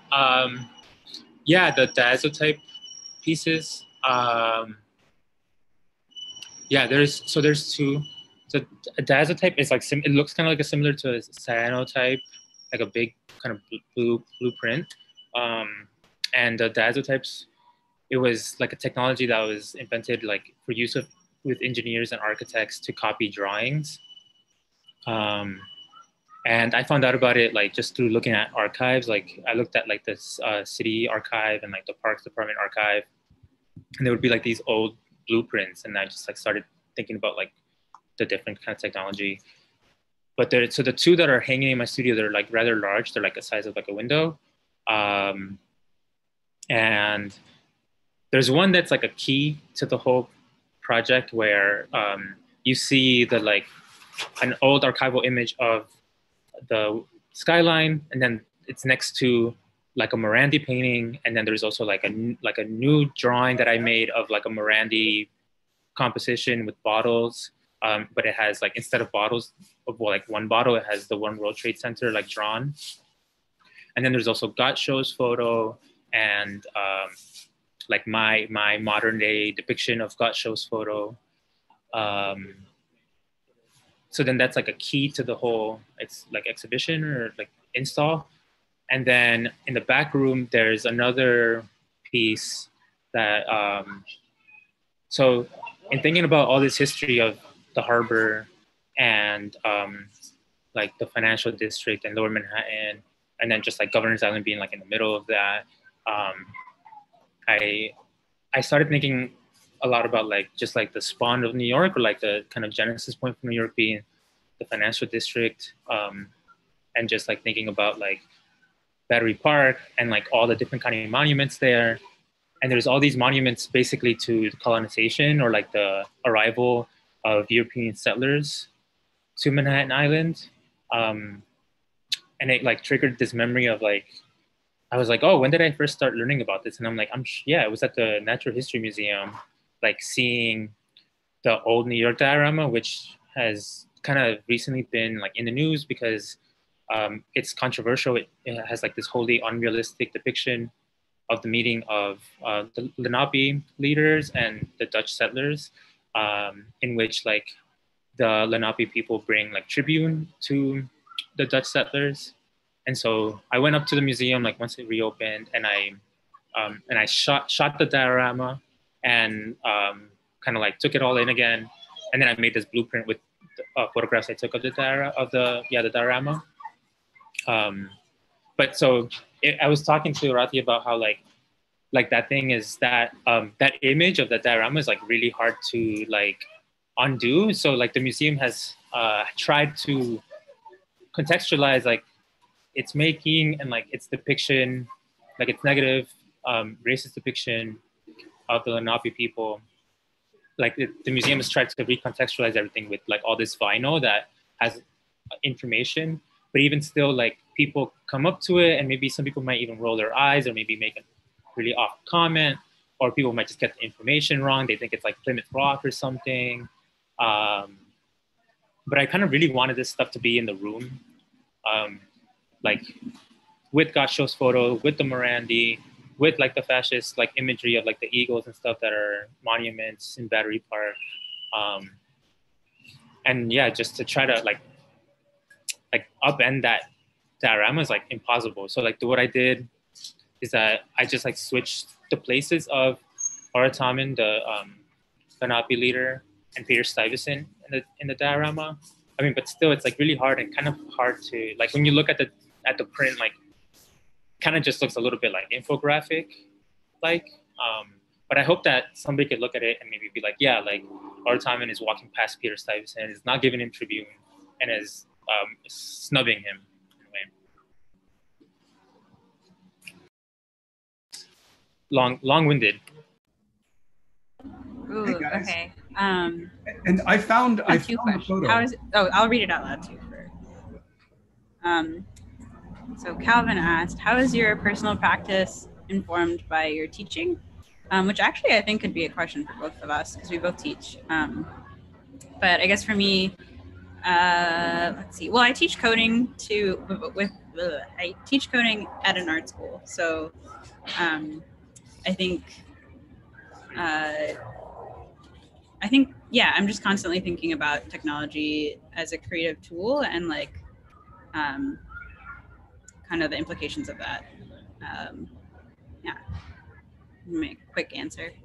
And then, do I have any pop culture guilty pleasures? I did watch the new Borat movie last night, which it was all right. It wasn't, it was okay.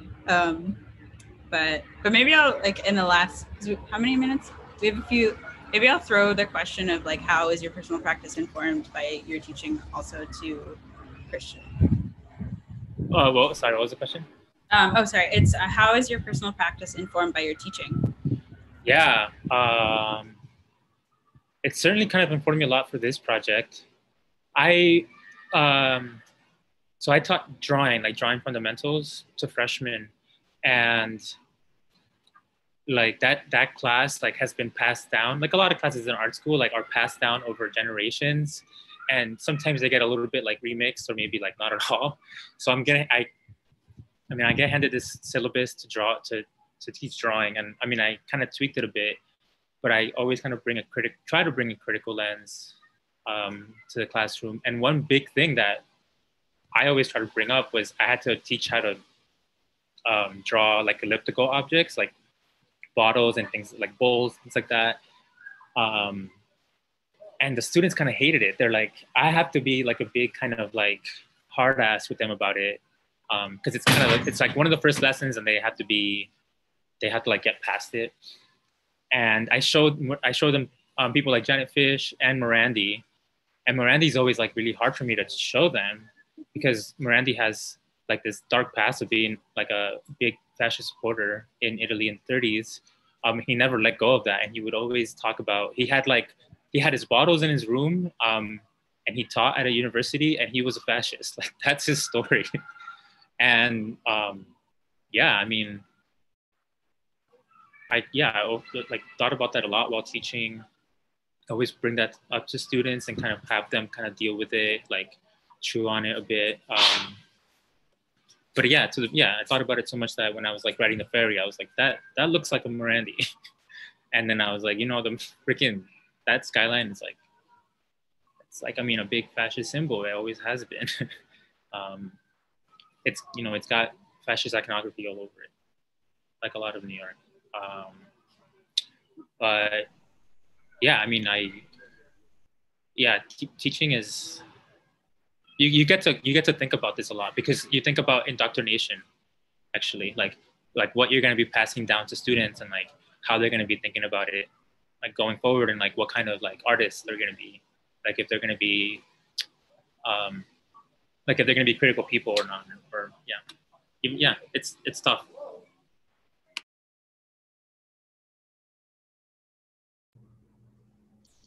Hey guys, Christian, I did find the How photo.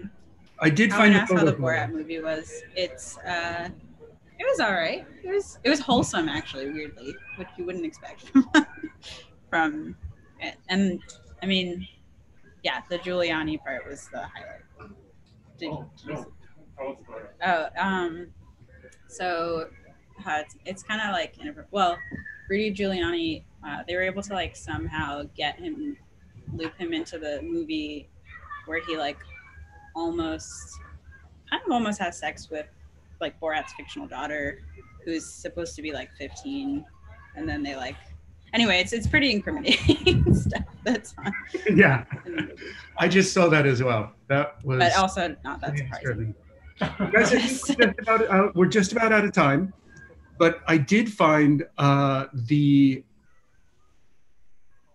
photo. Do you guys see that? This is from your photographer. Yeah. Do you know this one? You know what? I hadn't seen that. It's on the archives of the Museum of the City of New York, and I was looking around for something like this. Oh, well, I was looking around because I was like, wait, not War of 1812. No, that was the Castle Williams was built for that. But I guess the fort was built. It was fortified again for that. But yeah, the Castle Williams and Fort J were both. Anyways, I was looking around for your photo so I could look at it better to see where it was actually shot from. Yeah. And you were totally right. But I found this in the process. Yeah, that's beautiful. Yeah, if anybody ever wants to like waste like a good Sunday afternoon, like looking at all those photos and looking at the archive is so cool. And yeah, for me, it's like I'll just like bookmark it in my head a little bit, and then maybe it'll come up, maybe it won't. I just put it in. I put the link in for Okay. all the panelists and all the attendees. But guys, I think we should probably get going, unfortunately, because our last group, we're always stuck for the last ferry for the last group to get all packed up and everything at the end. So thank you so much for everything. I really enjoyed the conversation. Thank you. Yeah, and thanks to Beam and NARS and Harvest Works and Bronx Art Space, who will be coming up next. Next up, we have Nalufa Yasmin and who else? Oh, Anush. Oh, we have, yes, sorry, Anush Bandari will be up next. Anush is from the Beam Center, and Nalufa is from Bronx Art Space. So I'm gonna go to a quick hold screen so we can get everyone out and back in again, and we'll join you in just a couple of minutes. Great, bye. Thank you all so much.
into diagnostics, maybe that'll help. Hello?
Hey, Jack. We're all ready on this side. Oh, wonderful. Hey. Good to see you again. You as well. So welcome back, everyone. I think we're a little low on attendees right now, but let's just carry on like we have like 150 people here. So we have from Bronx Art Space, Nalufa Yasmin. Am I saying that correctly? Yeah, close enough. Oh, sorry. No, it's fine. Okay. And Anush Bandari, and he is with Beam Center, whose porch we are so lucky to be using right now. And internet we're so lucky to be using as well. So this is the last of our last talks for this series, the Hey Neighbor and Artist Talk series.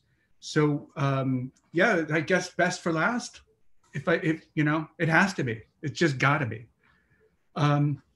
So I'm going to start off by showing a video by Nilufa, and then a video by Anush, and then let you guys talk. So we're going to start the video.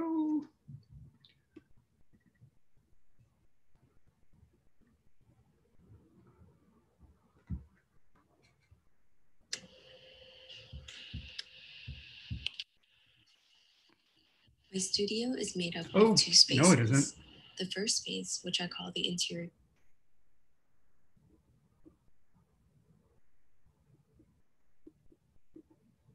Sorry, guys.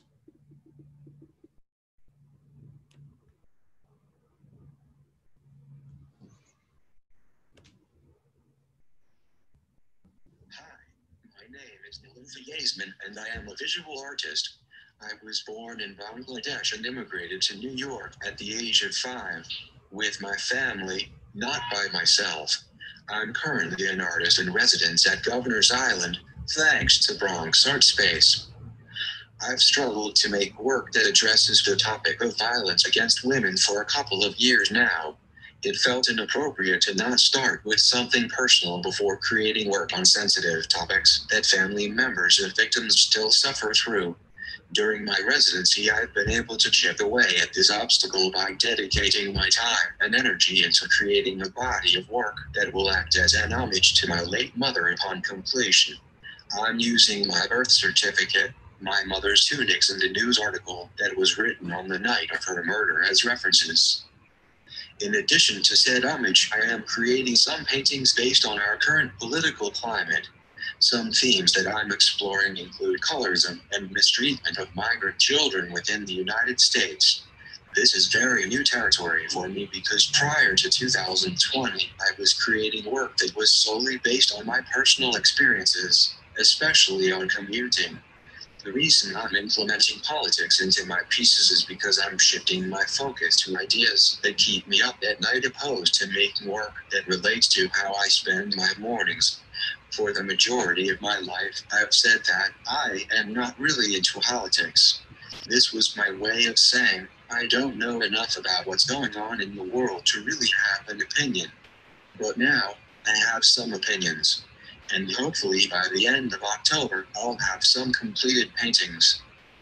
Also, side note, I'd like to say that I used the robot voice in this video to explore the relationship between technology and its beneficiaries, but the real reason is that I have a monotone voice and I was falling asleep listening back to my recording. That said, I'm excited for the artist talk.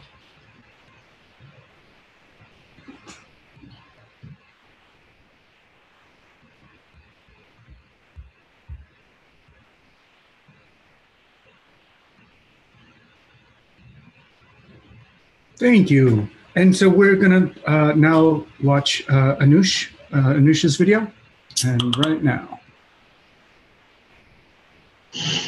বিজ্ঞাপনটি বলেছিল আমাদের গাবল ফ্রন্টে বৈধকরণের সাথে বৈধতা দেওয়ার জন্য vote দেওয়া উচিত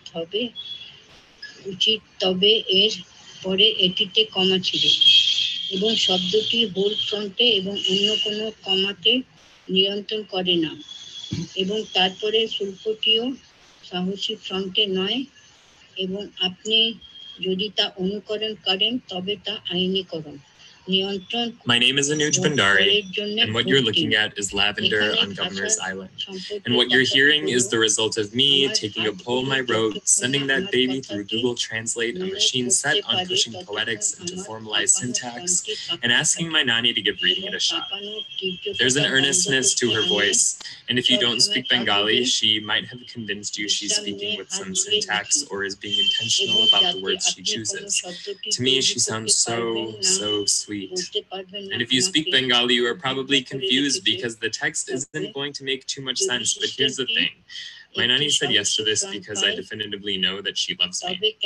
Love fuels earnestness of voice and speech and the ability to say, I will help you with what I may not understand, but know is your art project, and is this what you're doing in that city? And these you are watching are clips of performance, of bed sheets, of bathroom walls, of more lavender and the shredding of ginger, and these are clips of silence, of what it means to be illiterate across all languages, what it means to render the space between my body and my nannies to all things I will never know how to say.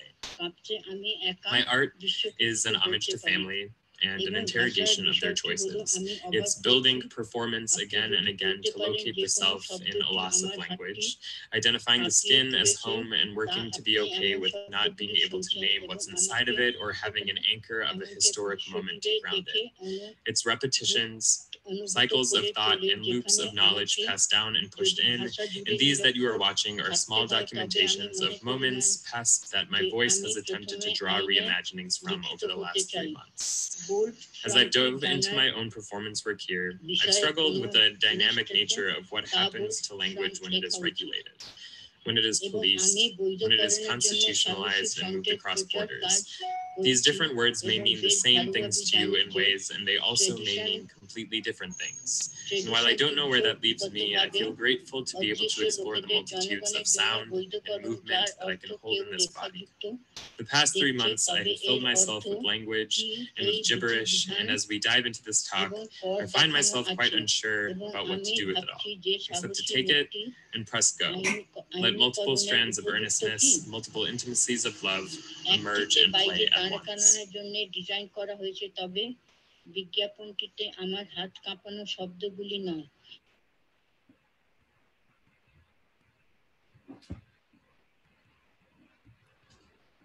They were both amazing videos, and it's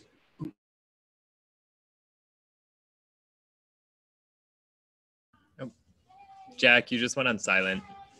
How did I do that? Huh. Thank you.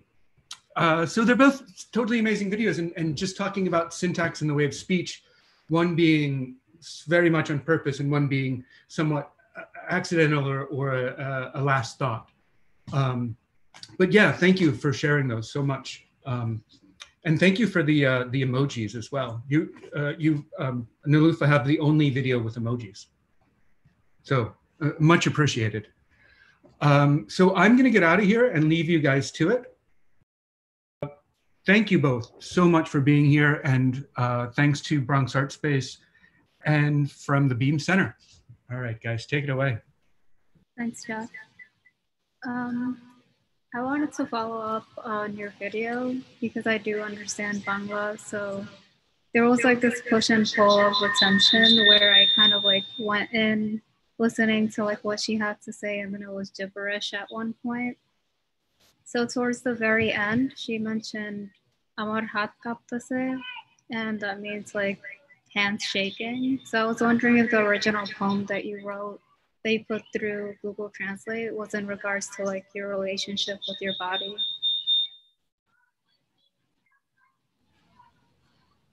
Yeah, what a beautiful question to start with.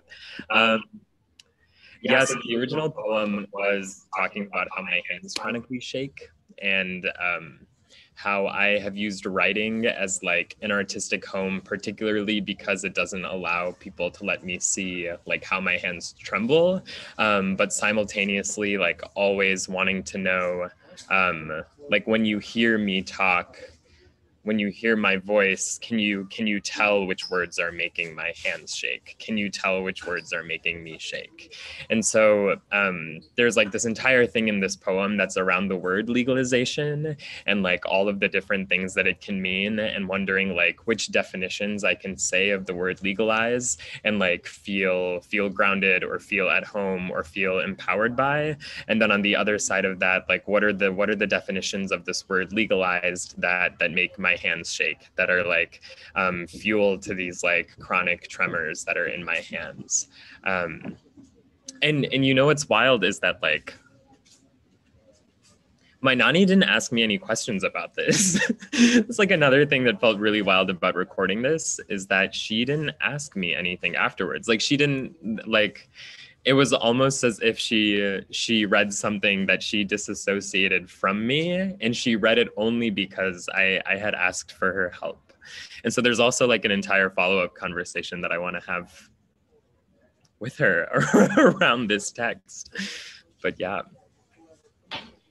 So it's interesting that you mentioned like hearing like your hands shiver through your words, because I had a really odd observation that I was like contemplating whether or not to bring up, because from her voice, it sounds like she has good eyesight, if that makes sense, because sometimes when older people read something, you can almost hear them squinting, and I didn't hear that from her. So I just wanted to like confirm or deny whether or not her eyesight is like on point. Yeah, so so there's a little clip of this where she switches from okay, so she switches from reading this poem in translated Bengali to saying in Hindi to my uncle, "Can you make the screen go up?" And it's like a 2-second thing where she asks that. And so as I was listening to this, I was also imagining in what capacity it was recorded, and I in my visualization was of like my uncle holding a screen and slowly scrolling up, like trying to follow along with the text. But that is such like a wild observation of like being able to hear people squint as they're reading. And it doesn't, I agree, like it doesn't feel like that doesn't show up in that text. It just sounds like she's reading, just like reading something.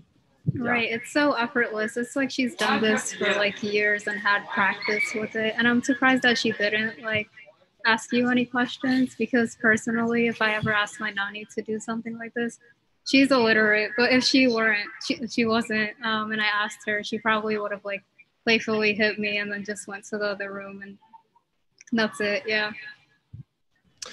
Yeah, I think like family participation in art has continually been like a point of tension. I think one of the things that I never know is like, it's just around like permissions and exploitations of like including family in work.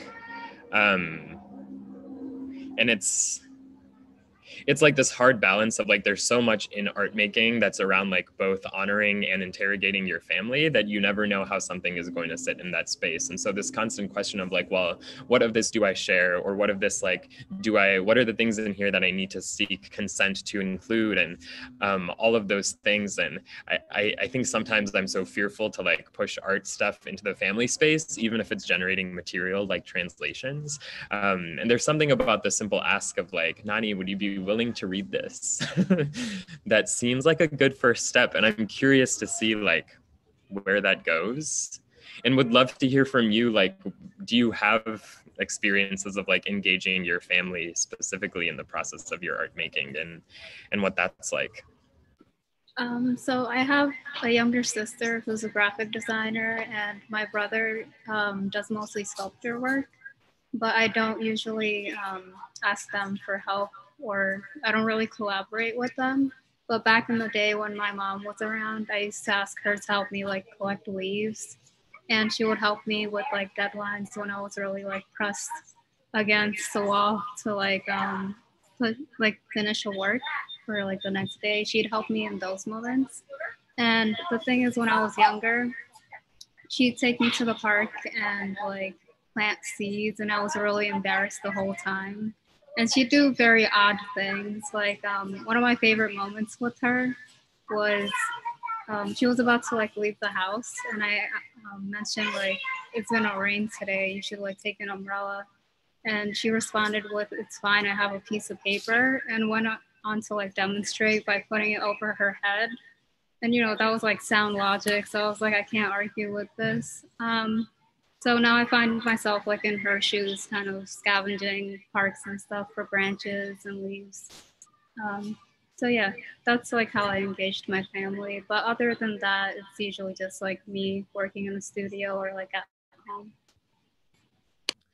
Yeah, when you said when you had mentioned about like planting seeds and picking up leaves, I thought about like in your studio you have all of those plastic containers that are filled with different materials of like of soil and brick and things like that. And do you feel like the different materials you choose have a relationship to your mom or your family?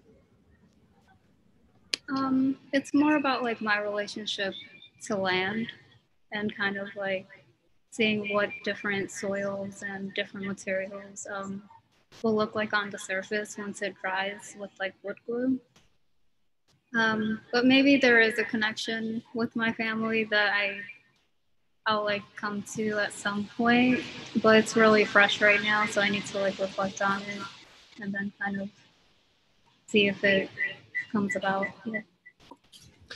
Yeah, and when you mentioned like a relationship with land, is there like a specific geographic space that comes to mind? Or yeah, I guess like what is like what is that relationship about? Like how would you talk about your relationship with land?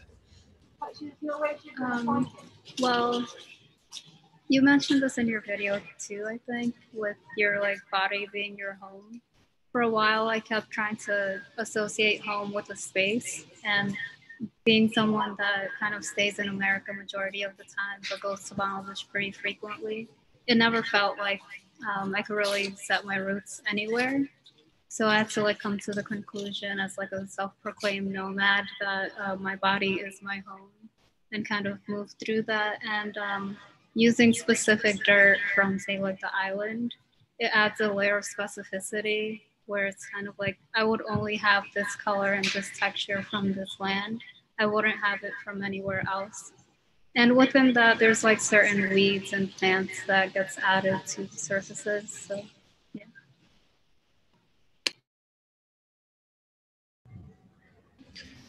Yeah, I love that.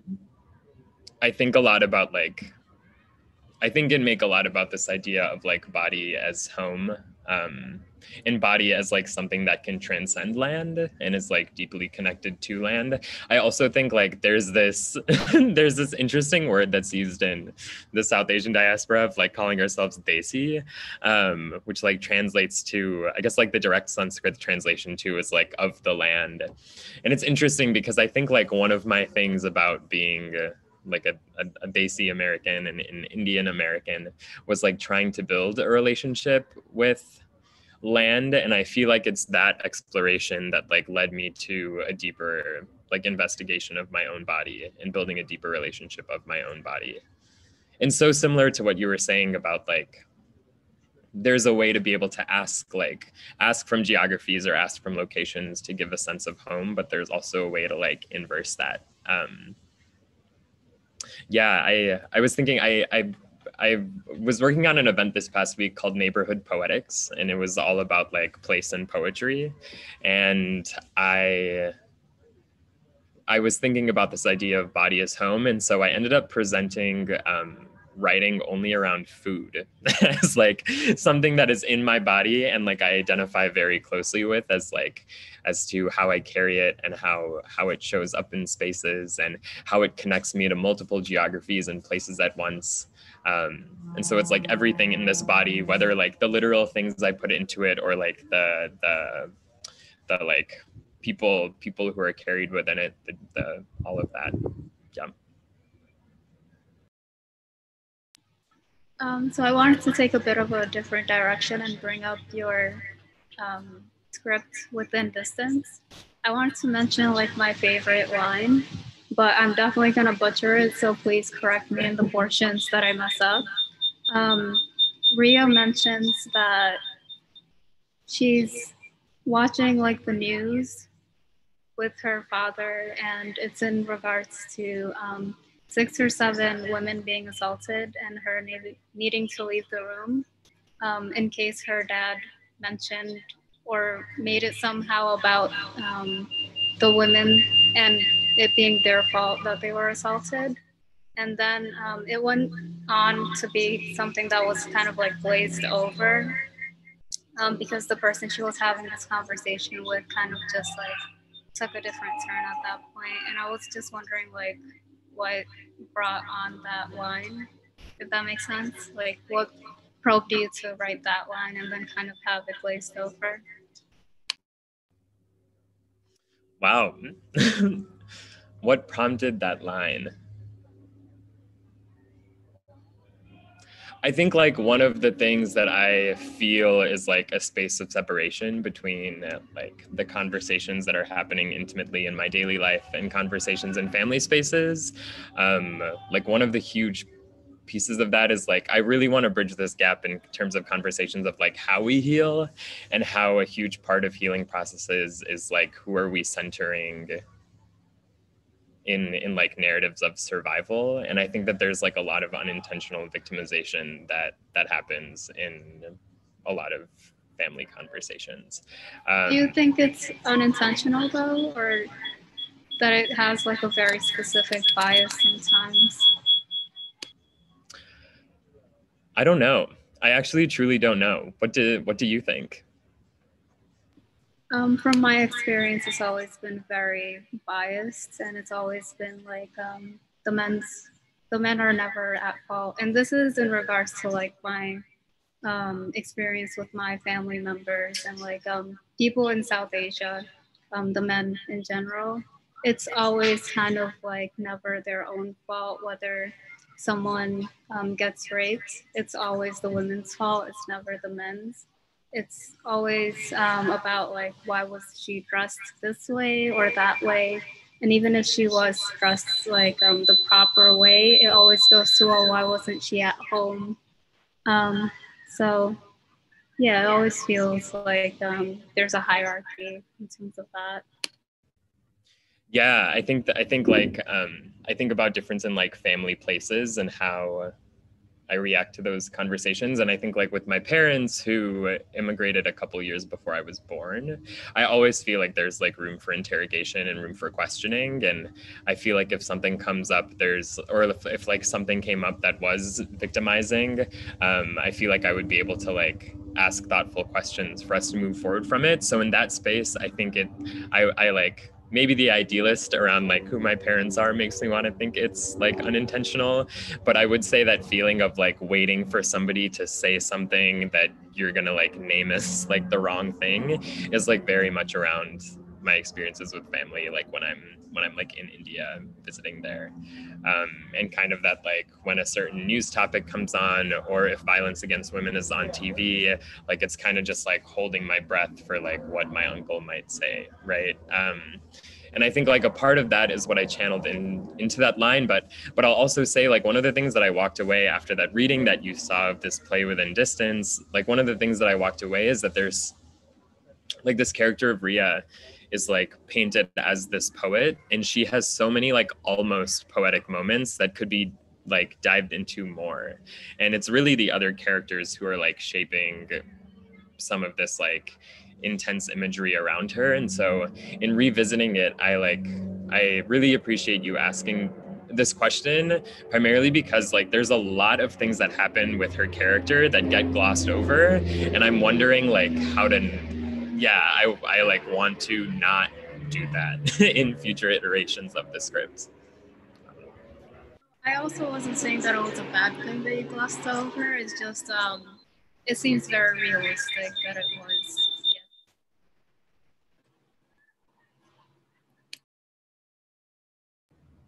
Yeah.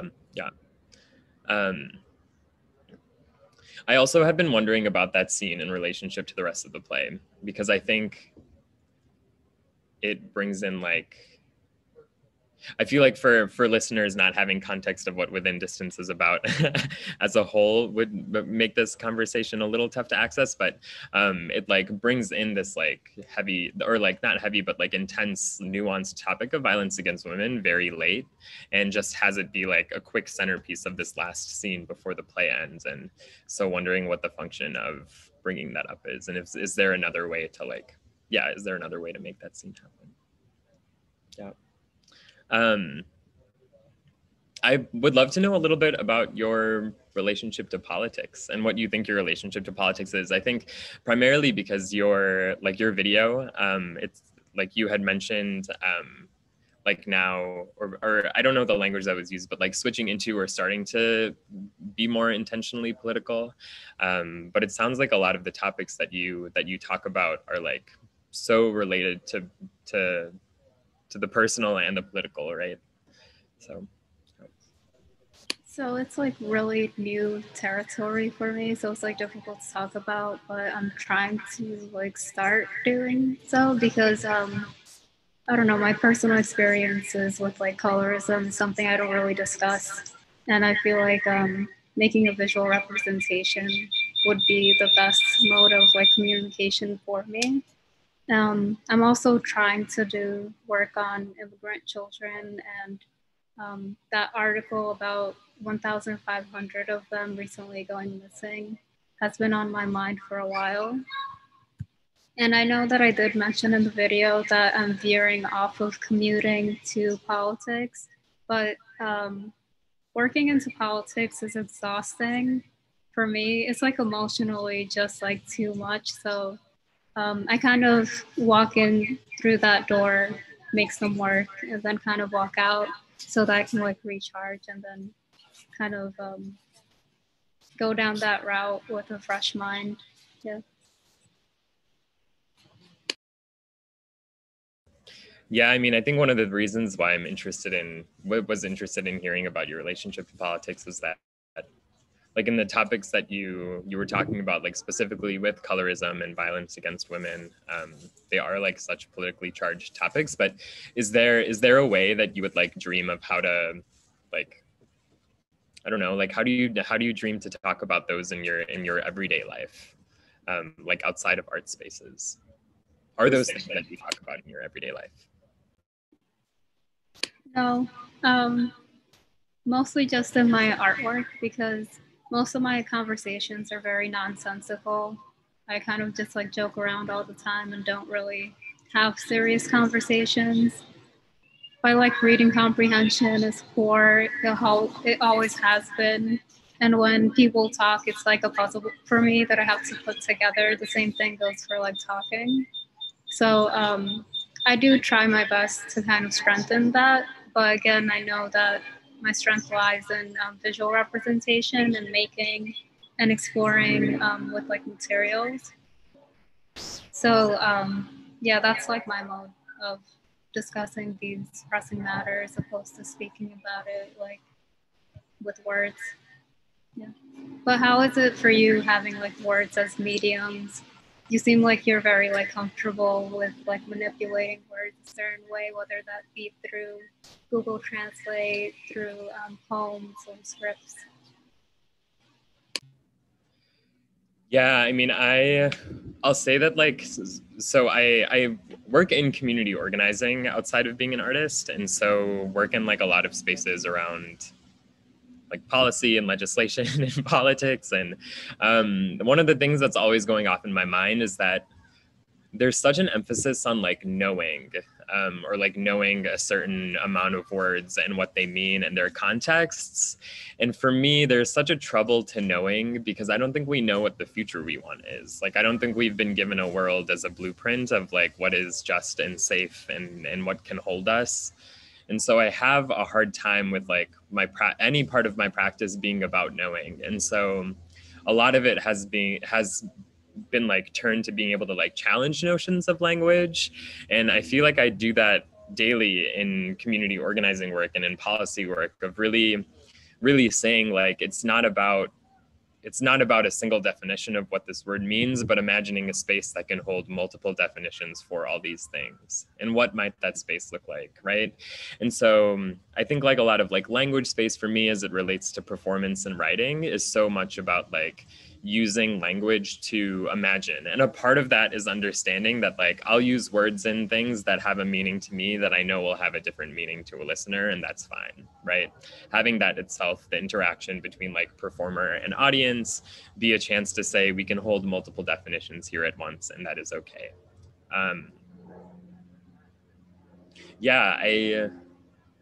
I don't know if that answers answers your question at all, but that's a little bit about like my relationship to politics and language. And I think like one of the things I think about a lot is just like how like assimilation processes in families happen. And I was raised speaking English and like have had to really put like such an effort into learning Hindi, into understanding Bengali, which are like my family's languages. And I have like these two huge narrative pieces of how I grew up understanding those languages. So like when I was little, I remember all of my cousins in India like laughing at me and calling me illiterate because I wasn't able to like speak and write in Hindi. And that word, that being called illiterate, I was 6, I think, and it like stays out in my mind as like one of the most significant memories that I have associated with language. And it really like has impacted me long term, right? And so for a while, I think my relationship was like fighting this idea of like what it means to be illiterate by like trying to really learn and engage. And the more I engaged with Hindi and the more I learned, like the more illiterate I felt. And then I realized, well, I kind of feel that way with English too. The more I dive into language, the less I realize I have a grasp of what any of it means in the first place. And so kind of getting to play around with that. And then I juxtapose that to Bengali, and like the narrative that's passed down in my family in Bengali is that it's like this language that's the sweetest and holds secrets. And there are words in it that will never be translatable to English. And so it's like this, it's this wild thing of like Hindi being this space of this word illiterate that I wanted to redefine and explore. And then Bengali being this thing of like this thing that holds secrets and holds sweetness that feels so imaginative. And the relationship between those in language feels really interesting to me. So you mentioned that you understand Bangla, and you also speak Hindi? Oops, this is echoing, sorry. I speak a decent amount of Hindi. I understand Hindi pretty well. I speak very little Bengali. Yeah. Oh, okay. I was asking because I have the opposite relationship where I understand Hindi to a point where I can like watch Bollywood films without the captions.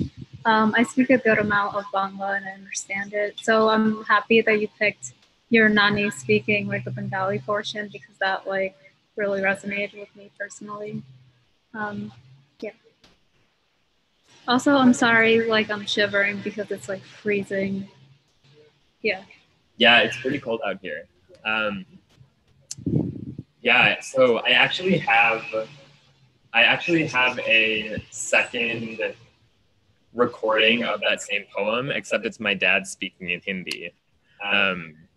And so it would be interesting, what would it be like to take that exact same starting video and instead of using my Nani's text, using my dad's. But it's interesting, like my Nani's voice elicits such like tender sweetness in me. And not that my dad's voice doesn't, but that's definitely not like the go-to emotion of it, so.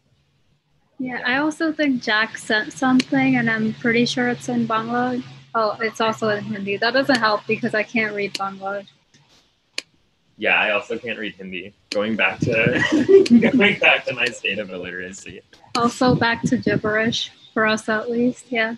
I'm excited to translate this at home and then see it and then not answer it afterwards. Yeah, for sure. I mean, I mentioned gibberish and you mentioned nonsense. How do you like play in the world on a day-to-day basis?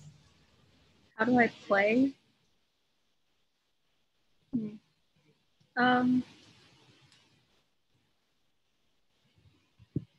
It's sad that I can't think of anything off at the top of my head, but I play stupid games like, what was it called? Something about like mansion, and it's like just moving around things so that it matches. And I just play around with the dirt and materials. And I watch The Office a lot. I don't know if that counts as play, but I enjoy like listening to comedians and like podcasts regarding comedians. Yeah, how about you? How do you like go about playing from your day to day?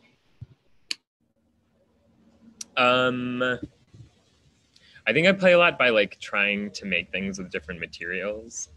And I play a lot by cooking. I really love cooking, and I really love spices. I think like trying out different combinations of spices is a form of play for me. And I'm also I'm also really into games and activities. Like last night, my roommates and I were just like, let's dress up and put on a bunch of makeup, and that's what we did with our evening, you know. So I think about what you said about like it's hard to engage in politics all the time, and one of the things that like I realized is like how exhausting and depleting that is if it's like centerpiece all the time. Yeah, and so wanting to make sure that there's like so much room for play if I'm going to be engaging in the political. I just want to read Jack's question out for you. Can you speak on your connection with verbal/computer languages? Which I think is a really cool form of play. Like that's one of the reasons why I asked the question is like, I think play is so abundant in your video. And like, it starts off with the robotic voice and then leaves us on a humorous note, so. Oh, you're on silent, sorry. Thanks for pointing that out. It doesn't really feel like play for me. It's just like anxiety induced and using computer language as like my scapegoat. So I try to find like creative ways around my insecurities of like the way I speak and feeling like no one can really understand what I'm saying when I do, because it feels like I'm grasping for straws when I'm putting together a sentence. And people have told me multiple times that that's not the case from their end, but for me, it just feels like this huge obstacle and hurdle that I have to get over. So this like talk today is like a nightmare for me that I signed up for some reason. But in regards to computers, I know it's supposed to be this kind of like very lifeless thing, but for me, inanimate objects have always held like a very intimate space for me because growing up, I only played with like objects and not really with computers. That was like more of my brother's thing. I would be more of an observer for that. So I'm not sure where I'm going with this, and I don't think I'm answering the question. But yeah, it doesn't feel like play, but I can see why it would come off that way. Yeah, and how are you feeling right now? Like now that we're like in it, now that we've been talking. Just cold. That's real. Yeah. Another question I have around your work is specifically about tunics. Specifically, like as I walked in and saw those canvases, it like brought back images of all of the women in my family in a way that like appeared immediately. And so I would love to just hear a little bit about your use of tunics in your artwork, especially the ones that I saw. So my original plan for like Governor's Island when I came here was to stretch my mother's tunics over stretcher bars and then kind of like cut it off so that it makes this like really nice frame.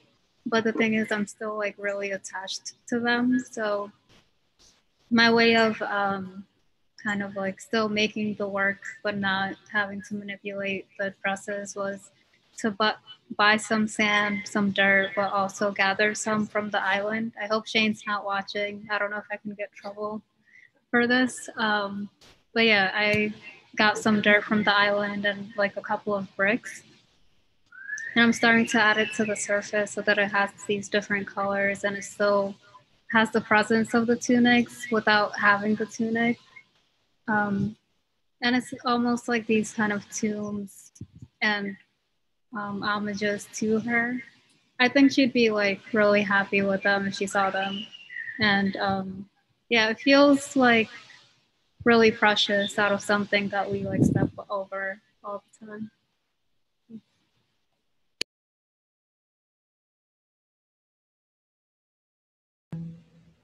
Yeah, that's so beautiful.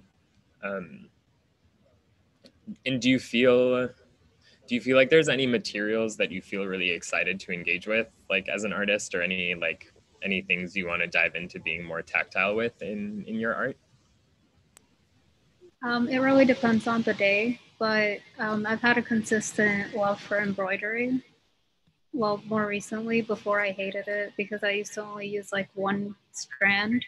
So it took forever to like fill up the space. And then I learned that you could use like all 6 strands or 3 of them to make the image, and that like sped up the pace. And I wanted to talk about like your performance snippets. Are they usually like short performances, or are they like much longer? They're usually short. They're usually, so I actually perform and write with an ensemble. And so we typically do 2-minute pieces. So they're very quick pieces. And they're usually live. A lot of them have been video since the pandemic started. So I've been like translating them to other forms of digital media. But most of them are shorter. Yeah, I do some like longer durational work. But I would say like the most typical or traditional pieces that I do are shorter. But one of the things I've been asking myself is like, what does this piece look like if I multiply it X amount of times? And like trying to take some pieces and translate them into fiction, translate them into longer narrative pieces. Yeah, like Within Distance, what you saw, like that started out as like a 2-minute nonfiction performance, and I expanded and fictionalized it. And there's another play that I've been working on writing in this residency right now called Chai Chai. That's also, it started with a 2-minute piece that I wrote called The Double Down, and it's now like fictionalized and growing into this 90-minute fictional play. And so I would say like most of my performance work is like these 2-minute shorts, either of performance or video, but I do a lot of transposing with it. Like I try to transpose it to different forms of stage performance. And also just casually like playing with different materials. Like I think I'm always like looking for different materials to transpose into. I just guess I've never like considered myself a visual artist. So that's not like a practice that I tend to talk about, but yeah. And speaking of like your writing, either Within Distance or anything else that you've written, there's so much like specificity in your characters. They have their like own sense of humor and their own morals. And I was just wondering like how you go about like creating these characters, and like, yeah, what's like the process for it? Yeah. I'll try to make this a short answer. So going back to like that start of what we talked about of like, there's like so many different places in the world that we could ask to like try to call home. I think what I've realized is like in different spaces, there's really different versions of myself that come up, and like really different like parts of my personality that emerge. And I try to listen deeply to like what those different parts are, and try to find like the most loving parts of those people, even if I don't like who I'm being in that moment. Like I still try to locate like what the thing is to like about myself, or the thing is to love about who I'm being, to understand that more. And so it's interesting, like for playwriting, for like fictional playwriting, I'll say that like a lot of the characters I write are based on versions of myself that have emerged in certain circumstances, and trying to locate like what there is to intimately love about that character. I think like I'm very much about like understanding how people transform, and how people transform through intimacy. And like I find in that place is like where we find lovingness, or like reasons to love characters. And so a lot of it is like taking all of these different parts of me, putting them into characters, and then thinking like, what if all of these different things were talking to each other? What if these people were talking to each other? What dialogues might emerge? And so it's like a pretty active process. Like it's really about like walking around and thinking more so than it is sitting down and writing. But yeah, that's beautiful. I like that it's also personal, and it gives these like characters life, because you do have this like really like close bond to the characters. They feel alive. Yeah. Yeah, I think that's really special. And I know it's so different, but like the characters in your embroidery or like the depictions in your embroidery, I told you this when I saw them, but like there's such a liveliness to them. And like there's like such a contrast in the piece with the woman in red about like how bold that color red is and how it just like draws you in. And then the design that's like overlapping the face, it's such a combination of something that centralizes and decentralizes with the embroidery that's around the face. And it's just such like, it's so mesmerizing to look at, you know? Thanks. I use the scribble as like a form of imposed anonymity, and I'm starting to really dive into that squiggle in like other figures, but also trying to abstract it, kind of just like taking the squiggle and putting like white primer on the surface of like a raw canvas and having that squiggle be kind of light and adding little rainbows to it. And I'm planning on like getting branches from the island and putting it together to actually make that form too, to see like where it goes. That's amazing. We have just 2 minutes left. And I am wondering if there's like a exciting question we both can close out over. Oh, Jack just offered a question. So what will it be like leaving your residency in the coming weeks?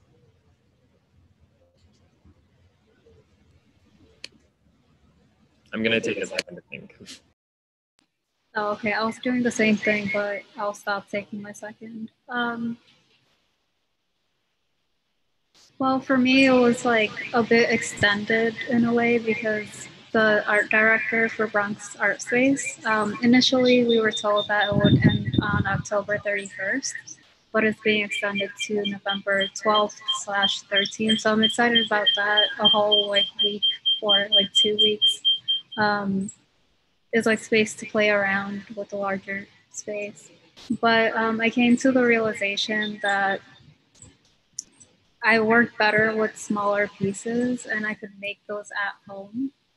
So I'm not too bummed about it, but I did need the large space that I was offered here to make those tunic pieces out of dirt, because it's not something that I would have done at home, like gathering dirt and putting it, because it would just be too messy and I don't have that space to kind of like play around and explore. So I'm really happy that I was able to be here and make what I could and meet the people that I did, and for this space to talk to you too. And I don't know, I'm gonna apply to other places because this has been my first residency and I've gotten so much out of it that I want to like keep going down this line. And how about for you? How's it been? Yeah, I mean, one thing that I think is huge about my time here is that I wanted to be here for like a creative writing and a playwriting space, and I've generated so much visual material. And that feels really exciting, like, and especially just thinking of like ways that I know how to use tools and technologies now that I didn't 3 months ago, and like how much freedom and potential there feels in that. So I have like a lot of excitement around like what I've been able to learn and like being able to grow practices further. Like I feel like transposing narrative into visual art just feels really exciting and something I want to continue doing. But I've been really thankful for the island and like what a beautiful space it is, and definitely have gratitude for just like the everyday walks and getting to come to this space that's like both in isolation and community in a time that like, I don't know, I think it's special to like be excited to be present somewhere at a time when I think a lot of people are asking to be elsewhere. But yeah, it was really nice talking to you. I'm glad that we were paired up, and I'm glad that we got to chat a few feet away from each other on this stoop today. Same, thank you so much. Yeah, for sure.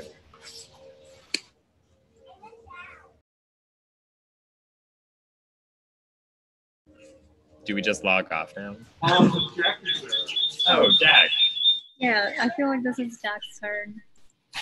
Hey guys, sorry about that. I was texting all of the other people involved and seeing if they wanted a little closing word. And I don't know, is Calvin there? Oh, there he is. Do you want to jump in for a second, Calvin?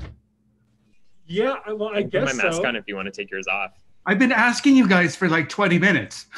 Oh, Lisa's here too. Oh, good. Thank you, guys. Hey there. Hey, neighbor. Hey, neighbor. How's it going? Good. Everything, I think, turned out wonderful. So I know that we don't really have too many attendees in here anymore. Patrice Payne from last week before, I think, is here. So I guess we're just speaking right to you, Patrice. No, Patrice was here 2 or 3 weeks ago with Jonathan. She was the second one. The second? Yeah. Oh, wow. Yeah. Everything goes so fast. Yeah. And these are my crazy notes. Like these are my nutty people. Like that's my notes for the talks. As things happen, I cross them off so I don't get confused. Yeah, it gets a little nuts. Well, the only thing I want to say is how great it's been to work with all of you. Elisa, Carol, Nick, Jack. It's been such a gracious welcome for me personally and Theme Center generally to be on the island. And we were invited to come back next year. Oh my God. So they don't do that all the time. They really make you sweat it out sometimes, you know. They'll let you know in January, February, something like that. Yeah, I was ready to, send a whole, all the photos and the numbers and just really push them. But yeah, I just want to say thanks so much. I've learned so much from you, and it's been an honor and a pleasure. Yeah, and even next year, I think that we should probably stick with this. It seems like it's really benefiting artists from different organizations meeting, and us as organizers, like organizing, like learning tricks from you guys. I'm yeah. Stable internet, and I think Joseph Baker should be the techie to just. Yeah. Joseph and Carol should just manage all the production. Yes. And But I have to. Sorry. No, go. I was just gonna say that I am also not only grateful to you guys because it's been like such an enjoyable process from the beginning to the end, but also to all the artists that participated. I feel like so full and so happy about this conversations. Like just now, Nilufa and Anush, they were like just like so amazing, and everyone was like that. So I just want to say thank you to them because without them, this would have been completely impossible. So. Oh yeah.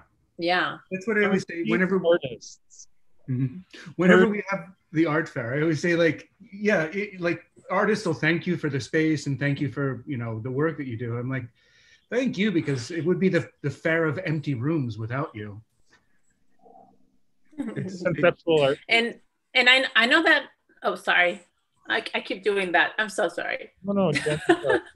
Really I was going to do a teeny tiny commercial, but I know that not much people is watching, but probably they will watch the replay, the recording, which will be on Harvestworks YouTube site, right? All of them are archived on Harvestworks, which Carol asked us to say yes. Yeah, exactly. All of them are archived there. They're also, all of the segments chopped into little bits are on our Forehead's IGTV channel. Okay. Just a little, like each individual one. And what I was going to say is that at NARS, we have an open call right now for residencies. So if artists are watching this, they should definitely check it out and apply. You said you wanted to. Well, how can they find out more information? They just need to go to the NARS website, and there's like a giant banner at the beginning where they can just like click and go to all the information. But we're going to be accepting applications until November 30th. So there's still a little bit of time for that. Awesome. I'm going to catch the last ferry. All right. All right. Thank you, everyone. This was amazing. Carol sends her gratitude and thanks as well. Bye, Nalufa. Bye, Nilufa. Bye. Thank you. Bye, Anush. Good night. Bye. So much. Bye. Peace, folks. And thanks, everyone. This is the conclusion of, well, the 2020, at least for now, conclusion of Hey Neighbor and Artist Talk series. We are, the main people involved are Harvest Works, Beam Center, NARS, and Foreheads, and with help with Bronx Art Space, Volcano Art Center, and Shandankin and Swale. And thanks to everyone involved. We appreciate it so much. Thank you, and we hope to see you soon.